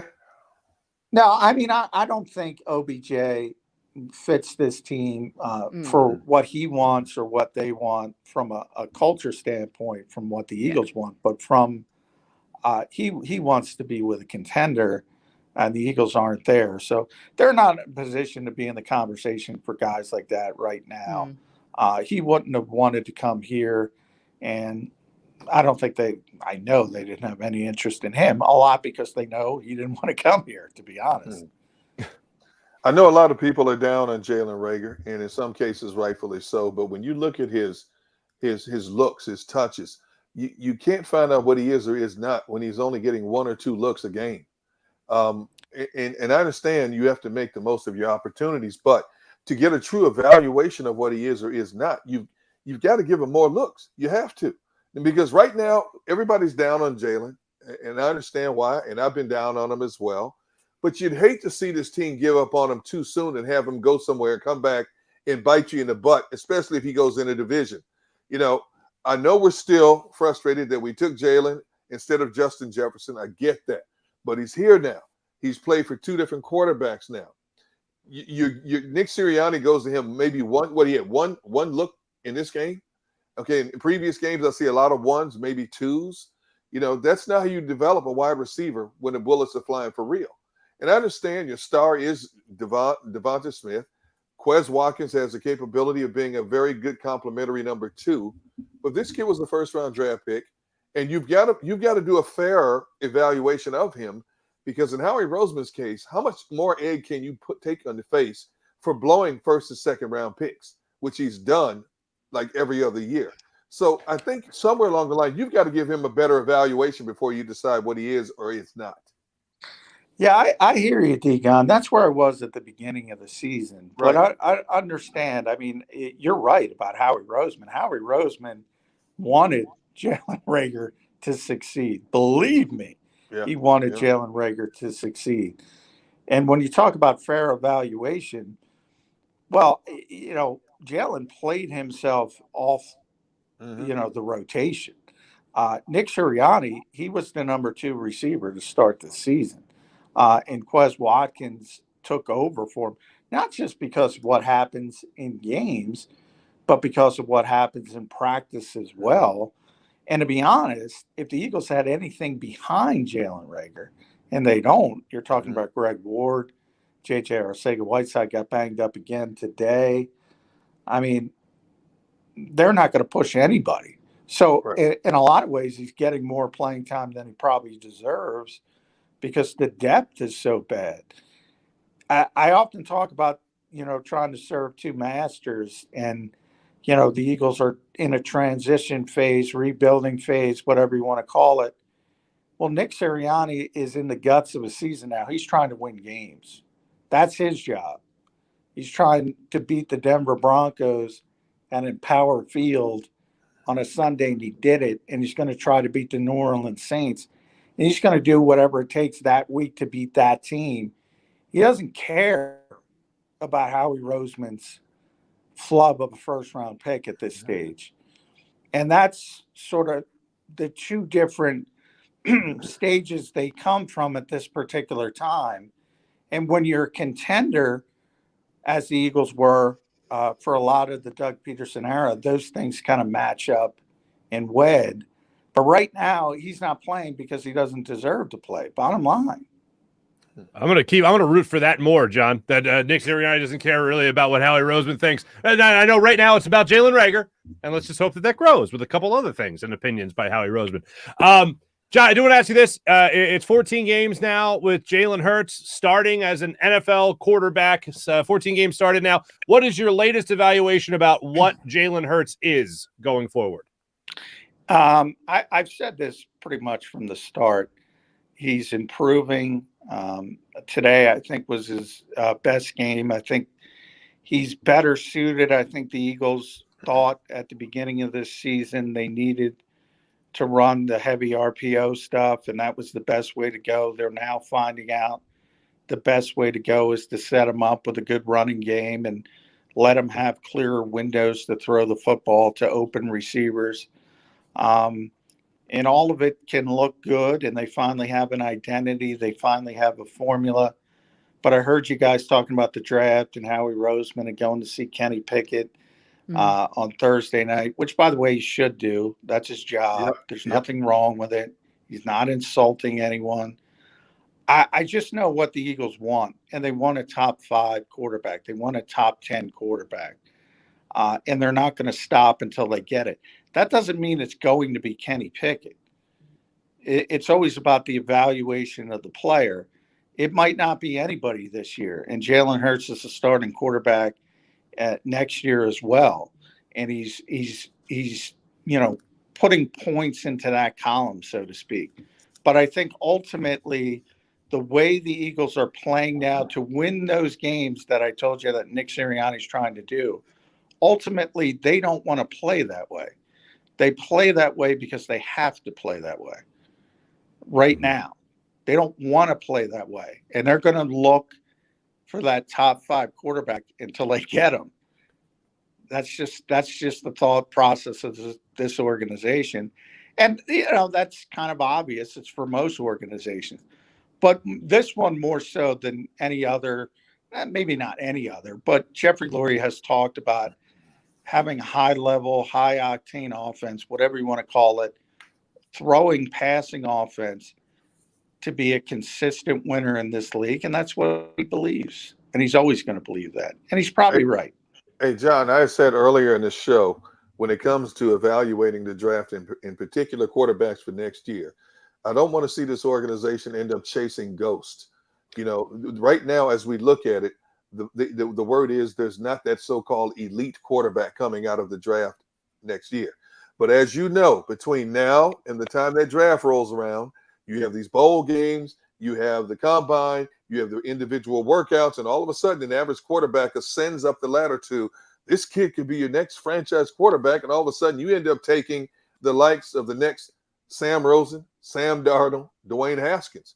So I'm hoping his team is extremely cautious based on his draft history at a number of positions over the last 4 or 5 years, and really think and evaluate this before you use one of those high draft picks where you could get an impact player somewhere else, taking what you believe to be is a future franchise quarterback, and it turns out not to be the case. Yeah, and that's why I said it always comes down to evaluation. Look, the Eagles, if they could have found a way to get Zach Wilson, that was the guy they would have drafted this year. That was the guy they thought would be a star quarterback. And obviously the jury is still way out on Zach Wilson. You just mentioned some of the names, Derek. Said Joe Burrow was one of those guys who wasn't thought of highly as a prospect, and all of a sudden shoots up the board. It's early, but he's looking like a really good pick for Cincinnati. And you're right. I mean, I can tell you from talking to NFL people, Kenny Pickett's going to be that guy. So it's just a matter of where does he land. And it's not about nothing against Twitter scouts or social media people, but NFL people, like, you keep hearing that name, Kenny Pickett, Kenny Pickett. And he's the guy who was raising up. And that's why they started their due diligence. If they believe he's going to be a top 5, top 10 quarterback, they're going to draft him. If they don't, they're going to go in a different direction. So it's always about the evaluation of the particular prospect. John, real quick, last one for me. This one comes from our friend Allison in the chat, actually, that's asking the Eagles to carry 4 running backs. And I'm all for that. I'm with Allison on this one. If the Eagles were to keep 4, who do you think would be the odd man out when it comes to the rest of the team? Who do you think's that 53rd man on the roster? Or 54th, I guess. Well, I have 77 cornerbacks, and none of them draft. No, it's not that they're going to keep 4 running backs. They're not. When I said Boston Scott is the odd man out, he's not getting cut. He's just okay, I understand that. Yeah. Jack Anderson, offensive lineman, is typically inactive each week. I mean, they're not going to struggle to find a spot. Dressing 4 then on game days? Yeah. Hell yeah. Yeah. I am here for that. I remember just a couple years ago they had 5 guys. I remember they kept 5 guys when they broke camp. John McMullen, thank you so much for joining us as per usual, as you do after every Eagles game and live post-game show. And you are, my friend, presented by Mesa Law and Associates. Need a tough injury lawyer called Mesa and Associates. John McMullen, thanks so much, brother. Appreciate you. Hey, thank you all. Appreciate it. John McMullen checking in on live post-game show. There we go. We'll break it all down when we return. And also, I have to weigh in because I haven't said anything yet about Howie Roseman and his Binoculars 2.0. So we'll get into that in a second when we return on live post-game show. Go for the midnight dares. Go for the memories. Go to get your spin on. Go to get your spa on. Go for the bubbles in your bathtub and in your drink. Go for the stakes and the steak. Go for him. Go for her. Go for the win. Go to Ocean Casino Resort. Book your trip at theoceanac.com. When it comes to the fight against insurance companies, large corporations, and the healthcare industry, injured victims are always the underdog. But that doesn't worry us. At Messon Associates, we're an injury law firm from Philadelphia, and we come to fight. Our clients know that they've got representation with a chip on its shoulder, and it's the same chip that makes Philly the toughest city in the country. Call 215-568-3500 or visit us online at messalaw.com. Messon Associates, the toughest injury firm in Philadelphia.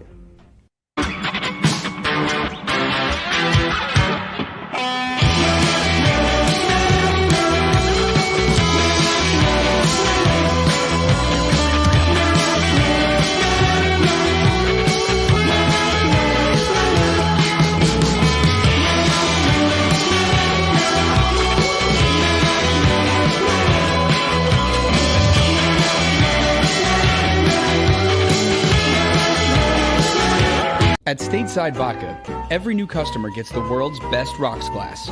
Free. What's that? A rocks glass? You're telling me that bottle is cut in half? You could say that. Holy shit. And you're telling me I can get one of these glasses for free? That's right. One free rocks glass per customer with each first-time purchase of Stateside Vodka.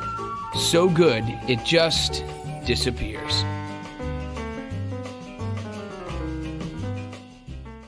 The live postgame show is powered by IBEW Local 98. Basketball is part of how we grew up in this city. And every morning, IBEW Local 98 members take their best shot building this city, rescuing our community from decay, and inspiring the young men and women of the region to take pride in who we are, like the Hawks who will never die. Local 98 member, love tradition. John Doherty, business manager of Local 98, says it this way: the best way not to forget where you come from is to never leave.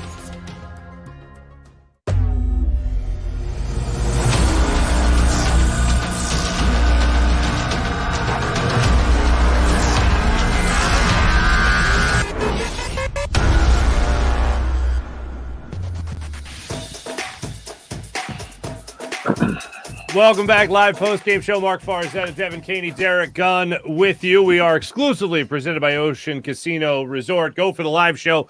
Go for the win. Howie Roseman with the binoculars. Was he punking himself? Was he like making fun of himself when it came to the famous meme of him? I believe it was a preseason game where he's looking down at it with the binoculars on the football field. Was he trying to hide from the camera? Was he mugging for the camera? What was going on there? You know, he's someone who you do wonder, and you know, players I feel say they're not on social media, they don't read it, they don't look at it. That's a lie. We know that most players in any sport are on social media and see at least some of the critiques that they get. Howie Roseman is someone who I genuinely would not be surprised if he has never looked at social media, because I mean, how do you go about your day? If he checked Twitter, if he checked Eagles Twitter and saw all the critiques of him. So maybe he doesn't even know he was mean, because who's going to show him that? No, I think he saw it. I think that's exactly what he was doing. If he didn't see the sun, would definitely tell him. I don't think Howie cares one iota about social media, and Howie's not one. You know, there are some executives in the league that love to be in the limelight, love to be in the news. From what I know of Howie Roseman, he's not one of those people. He wants to do his job thoroughly. He understands the criticism he's taking. When he's caught in the spotlight, going to watch a quarterback that could potentially be a draft pick, that's not what he wants to do. As John McMullen said, he's doing his job. You know, he's doing what he's supposed to do, out there scouring the countryside, trying to find pieces to make his overall product that much better, even though he knows it's going to cause a controversy in a highly controversial and opinionated market like Philadelphia. He's still willing to put himself out there like that. Howie is not one of these people that wants to be front and center in front of the camera. If you notice anything about Howie, he only will speak a couple of times a year. He speaks after a season. He'll speak at training camp. And unless something major happens, like with the Zach Ertz trade, you're not going to hear much from Howie Roseman publicly. I can't tell you how many times, and I have a pretty good relationship with Howie. I've tried to get him to do one-on-ones and do certain other things. and he'll deflect it by saying, go through PR. I have to go through PR. Like he really needs to go through PR to make decisions. But he uses that as a shield because PR knows D-Gun, he's just not interested right now. And not just me, but with other people. Howie is not one of these people that wants, he's not a Jerry Jones type. He's not a Robert Kraft type where he enjoys being out in front and center. He would rather do his job quietly and do it effectively, hopefully down the road, much more effectively and efficiently and consistently than he's done it in recent years. Mm-hmm. Well, whatever he does end up doing in the draft, we'll all keep our fingers crossed that our desire actually comes to fruition and they actually do draft 3 defensive players in the first round with their 3 first-round draft picks. So let's keep our fingers crossed for that one. Something we haven't done yet, we have sung the praises of Jalen Hurts and how he played in this particular game, but something we haven't really jumped into yet. 14 games, obviously, in the old days. You got 2 more before you're talking about a 16-game schedule. We got 1 more now talking about a 17-game schedule. But 14 starts now into the Jalen Hurts career. One thing I have to say about this, and look, mentally we've talked about his approach to the game, his work ethic, what he says in front of the cameras. I know, Devin, you always tell me that he's on steroids when it comes to how his brain operates. I continue to be impressed with his improvement. And a point that dawned on me around halftime of this game, it was right after the touchdown, or excuse me, right after the drop touchdown in the end zone by Quez Watkins that went right through his hands. Perfect pass from Jalen Hurts. The thing that I was thinking about was he gets knocked for not being able to throw that deep ball. Mm-hmm. And as John McMullen even mentioned, the first touchdown to Devontae Smith, that was a 50-50 ball. But he threw that ball up there for his wide receiver to make a play, which he did. Watching Jalen Hurts throughout this season and hearing him get knocked for not being able to throw that deep ball, I'm looking at that drop from Quez Watkins. I'm looking at the Jalen Reagor play against the 49ers, I want to say, where he was running out of bounds before he came back in to catch the ball in the end zone. It was a perfectly thrown ball. I'm also looking at Devontae Smith for what I want to say was against the Kansas City Chiefs, if I'm not mistaken, where he was going down the sideline, did the same thing, went out of bounds before coming back in, caught the ball in the end zone on a perfectly thrown ball.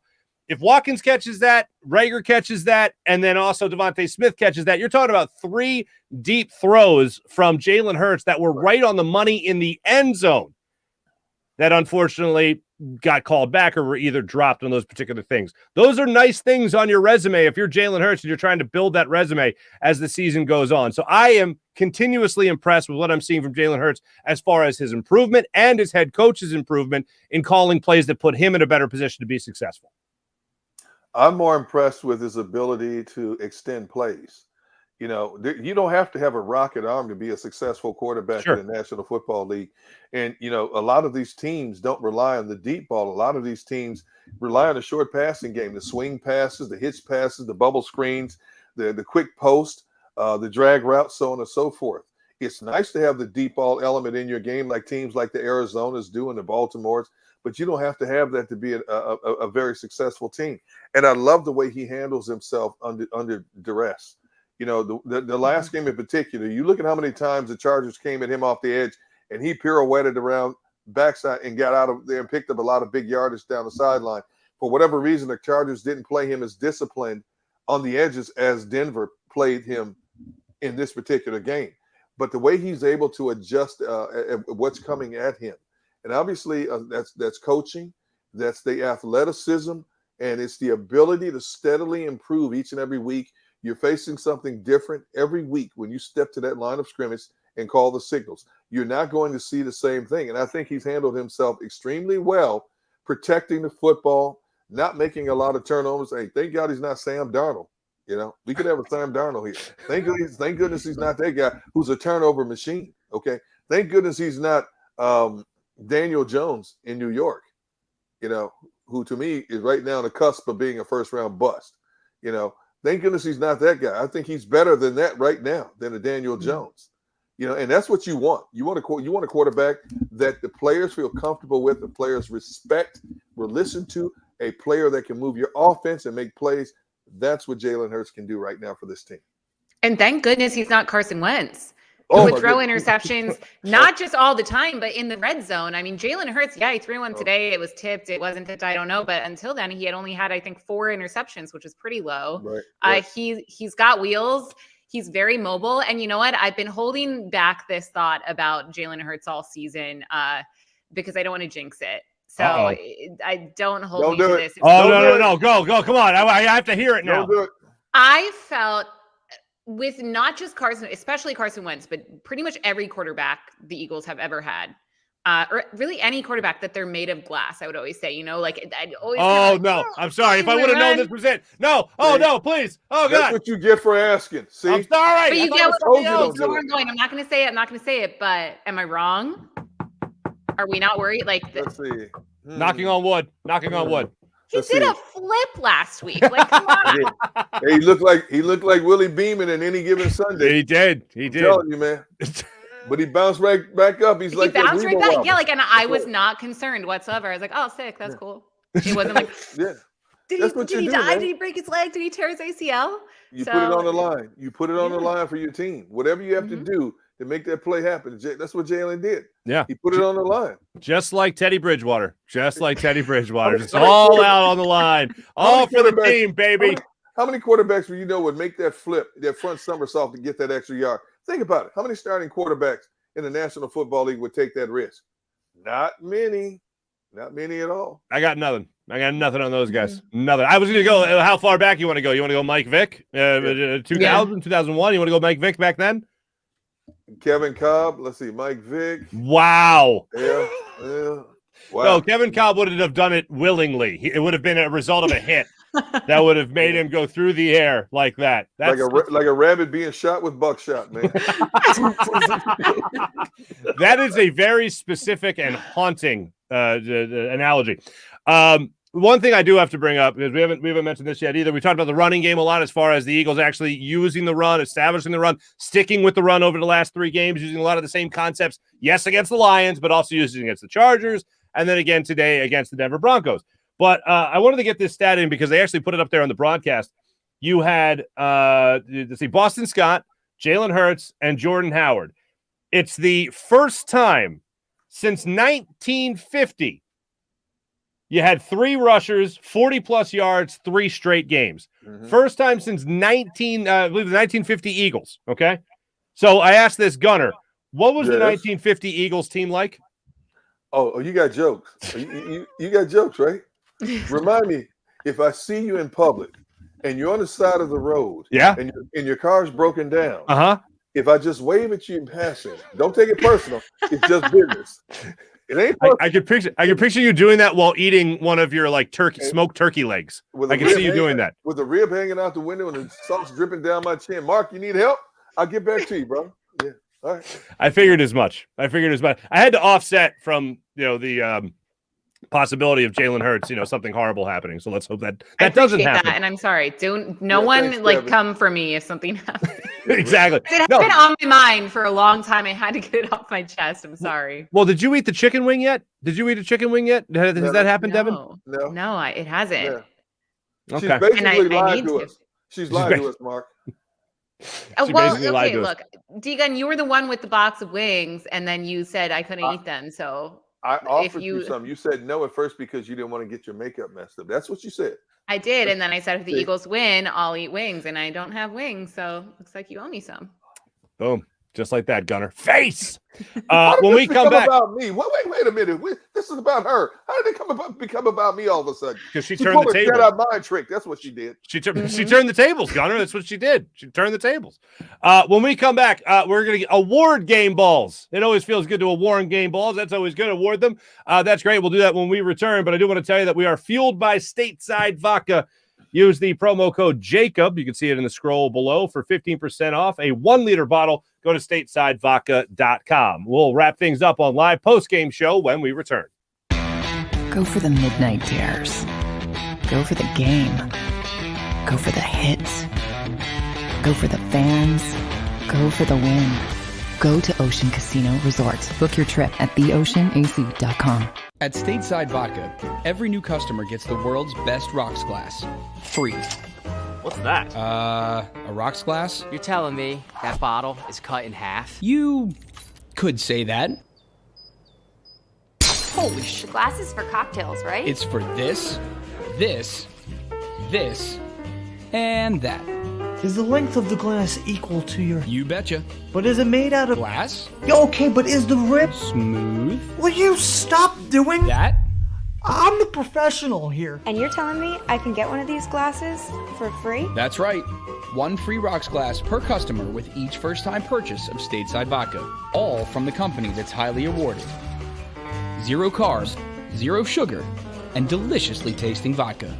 So good, it just disappears.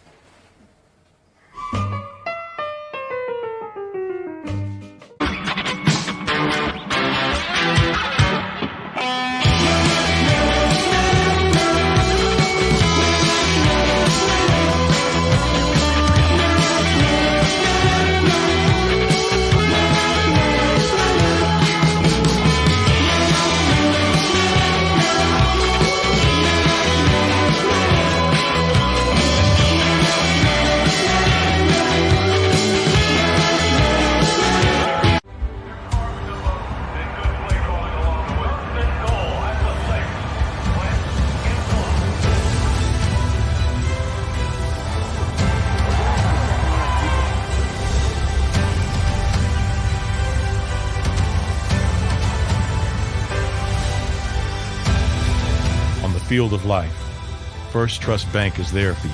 7 on 3. 1, 2, 3. Because Philadelphia dreams deserve a Philadelphia bank. Go for the midnight dares. Go for the memories. Go for the view that goes on forever. Go for the bubbles in your bathtub and in your drink. Go to bed whenever you want. Or don't. Go for him. Go for her. Go for the win. Go to Ocean Casino Resort. Book your trip at theoceanac.com. The live postgame show is powered by IBEW Local 98.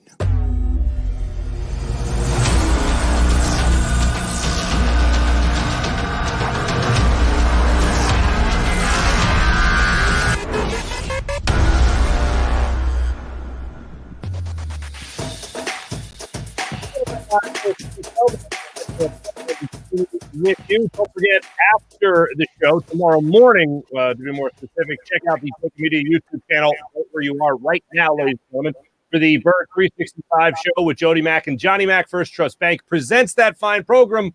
It's the official bank of the Philadelphia Eagles. That is First Trust Bank. We're going to give our game balls away in just a second, but the Eagles right now, let's go through this for a second here. Eagles tonight are able to take care of business against the Denver Broncos. They've won 2 of 3, so that's fun to say, and actually it be true. But then they got the Saints coming to town. Then they go to the Giants, to the Jets, host Washington, host the Giants, then Washington, then wrap things up with Dallas. Do the Eagles have a shot? Do they have a shot at making the playoffs this year? Could it be true? Could it be possible that this Nick Sirianni team, flowers and all, rock, paper, scissors and all, and Jonathan Gannon, could they actually, do they have a shot at making the playoffs? I'm saying, hell yeah. This is the point all season long. I've been saying get to this point, stack as many wins as possible, and let the rest of the season play out. They got a shot. I'm not saying, I'm not guaranteeing a playoff win or anything like that. I'm just saying right now they put themselves in position to at least be in the hunt for that in the last couple of games in the season. Meaningful games in December. Mm-hmm. That's what I'm rooting for. I was gonna let Deacon's going. He's saying so I was gonna let him weigh in here, but I'm going to say absolutely. There's an outside chance. I thought you were gonna come back with something negative. That's why I was like, I'm just not even gonna say anything. You have carried that negative umbrella for most of this show, Devin. I'm going to let you have that umbrella today. No, but to be honest, yes. Every game from here on in is winnable, and that's including the Dallas game, because I think by that point, Dallas would have the division locked up, number one, and more than likely will have their seeding locked up. You know, the only way Dallas plays anything for that game is if they're vying for the number 1 seed in the NFC at that particular time. But at least 5 of the last 6 games. What do they have now? 7. 5 of the last 7. Yeah, you go 5-2. Yeah, you go 5-2. You know, but hey, they could go 6-1. You don't know. But then again, you know, like I said, any given Sunday, you don't know. A Washington team knocks off a Tampa Bay team that everybody considers not only just the defending Super Bowl champions, but the best team in the NFC. Washington comes from out of nowhere, plays a defensive game that we expected them to play all season long, win that game.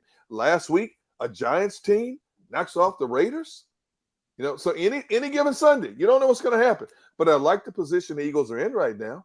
I mean, let's be that ray of hope. Let's all hold hands and sing Kumbaya and be that ray of hope for the Eagles right now. Let's funnel all of our energy, positive energy together. Yes, Devin, even you. I'm going to have you funnel that positive energy together and see if we can will this team to winning 5 of the last 7, 6 of the last 7, and let the chips fall where they may. Because now with that extra playoff team, hey, there's going to be a lot of teams right on that bubble that are going to be vying for that position. And obviously, with the Eagles now playing all NFC games, and more importantly, division games, those head-to-head competitions, matchups, the ones and losses will really come into play late December, early January.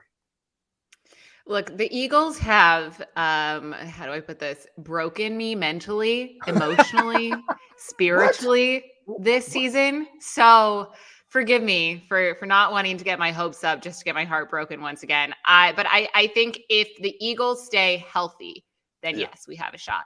If not, then no. I think especially on our offensive line. I mean, I'm glad we're going to have Miles Sanders back. I hope we get Dallas Goedert back soon after this game. But I do think as long as we have our starters in, then yes. But if not, I'm not getting my hopes up. We got staying healthy. We got more injury news from Devin. This is just great, this show. This show today, all positivity, ladies and gentlemen. I'm so sorry, guys. I'm gonna go sage my apartment. Like I need to clear the negative energy out of here, clearly. Do you have the pumpkin candle? Is that still going? Is that still a thing? I do. It's not going, but I can light it to Yeah, right. Who wants to give away the first game ball? Who wants to take the first game ball and hand it to somebody? Who wants to do that? Who wants to go first? Ladies first. Ladies first, Devin, and the pumpkin spice latte candle. What do you think?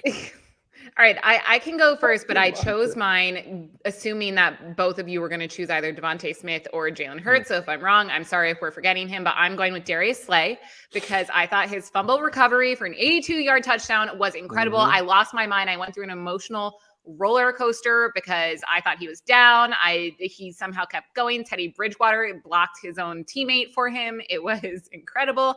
And what made it even more incredible, according to Josh Tolentino on Twitter, in his postgame presser when Slay was asked about that return, he said he knew he was going to get a touchdown because Broncos were in 13 personnel and, quote, they had nothing but fat guys out there.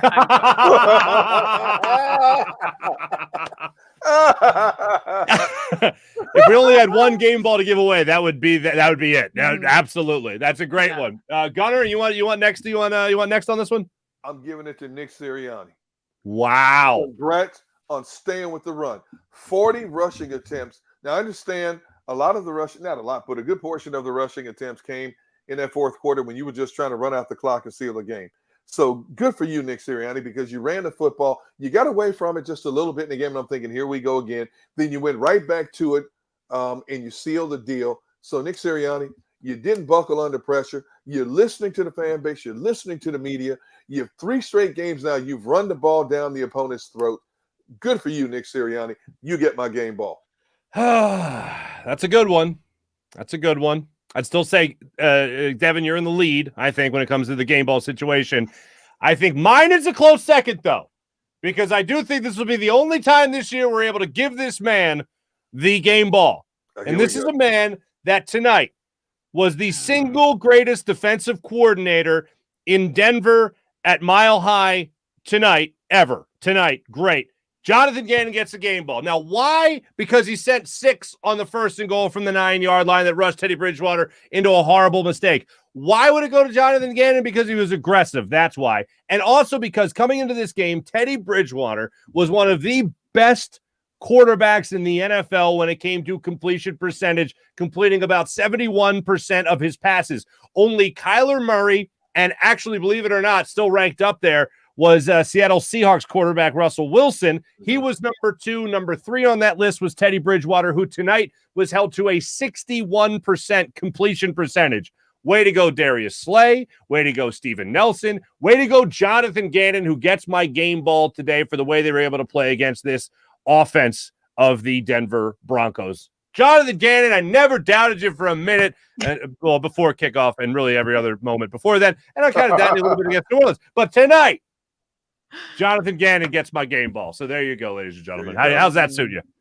Oh, how much? The turntables. Just in 7 days, how much can change? Oh, I feel like our entire show last week was just like crushing Jonathan Gannon for his game plan, saying he should be fired. And now here he is getting a game ball. Dreams come true, people. Well, he still could be. He could be after the season. So yeah, talk to me next week. Let's got a whole new game. Let's enjoy the moment for what it's worth. If they make Trevor Siemian look like Tom Brady, the actual Tom Brady, not the one that played in Washington today, it'll be a whole new ball game. Derek Gunn, Devin Caney, a pleasure as always, guys. Pleasure as always. John McMullen, as always. Do you have the candle? Is the candle lit by chance? No, but I can light it. Nah, it's fine. Maybe it's bad luck. Maybe we don't light it now. She's gonna walk around her apartment doing this, getting rid of all the bad vibes in their apartment with the candle. Exactly. With a pumpkin candle, yes. With a pumpkin candle. Also, I want to extend thanks to John McMullen, who joined us, obviously, from Denver. Xander Krause, also, who did a great job producing the show. Thanks for everyone that joined us on the JAKIB Media YouTube page, as well as 6abc.com. And finally, don't forget, ladies and gentlemen, looking for a good time, make sure you guys check out Ocean Casino Resort. Go for the live show. Go for the win. For Derek Gunn, for Devin Caney, I'm Mark Farzetta. We'll be back with you guys with more live post-game show next week, hopefully following an Eagles win over the Saints. Thanks for watching.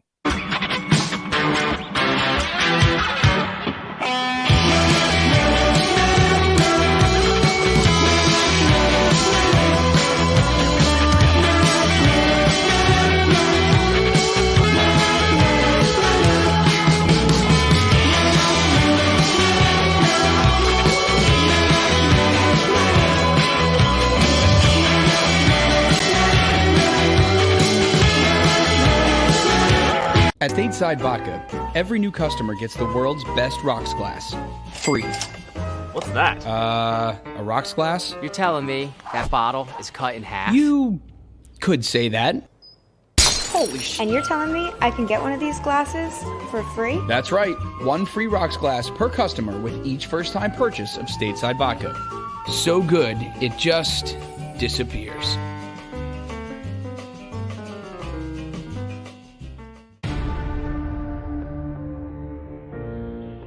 When it comes to the fight against insurance companies, large corporations, and the healthcare industry, injured victims are always the underdog. But that doesn't worry us. At Messon Associates, we're an injury law firm from Philadelphia, and we come to fight. Our clients know that they've got representation with a chip on its shoulder, and it's the same chip that makes Philly the toughest city in the country. Call 215-568-3500 or visit us online at messalaw.com. Messon Associates, the toughest injury firm in Philadelphia. Basketball is part of how we grew up in this city. And every morning, IBEW Local 98 members take their best shot, building this city, rescuing our community from decay, and inspiring the young men and women of the region to take pride in who we are, like the Hawks who will never die. Local 98 members love tradition. John Doherty, business manager of Local 98, says it this way: the best way not to forget where you come from is to never leave. Go for the midnight dares. Go for the game. Go for the hits. Go for the fans. Go for the win. Go to Ocean Casino Resort. Book your trip at theoceanac.com. At Stateside Vodka, every new customer gets the world's best rocks glass. Free. You're telling me that bottle is cut in half? You could say that.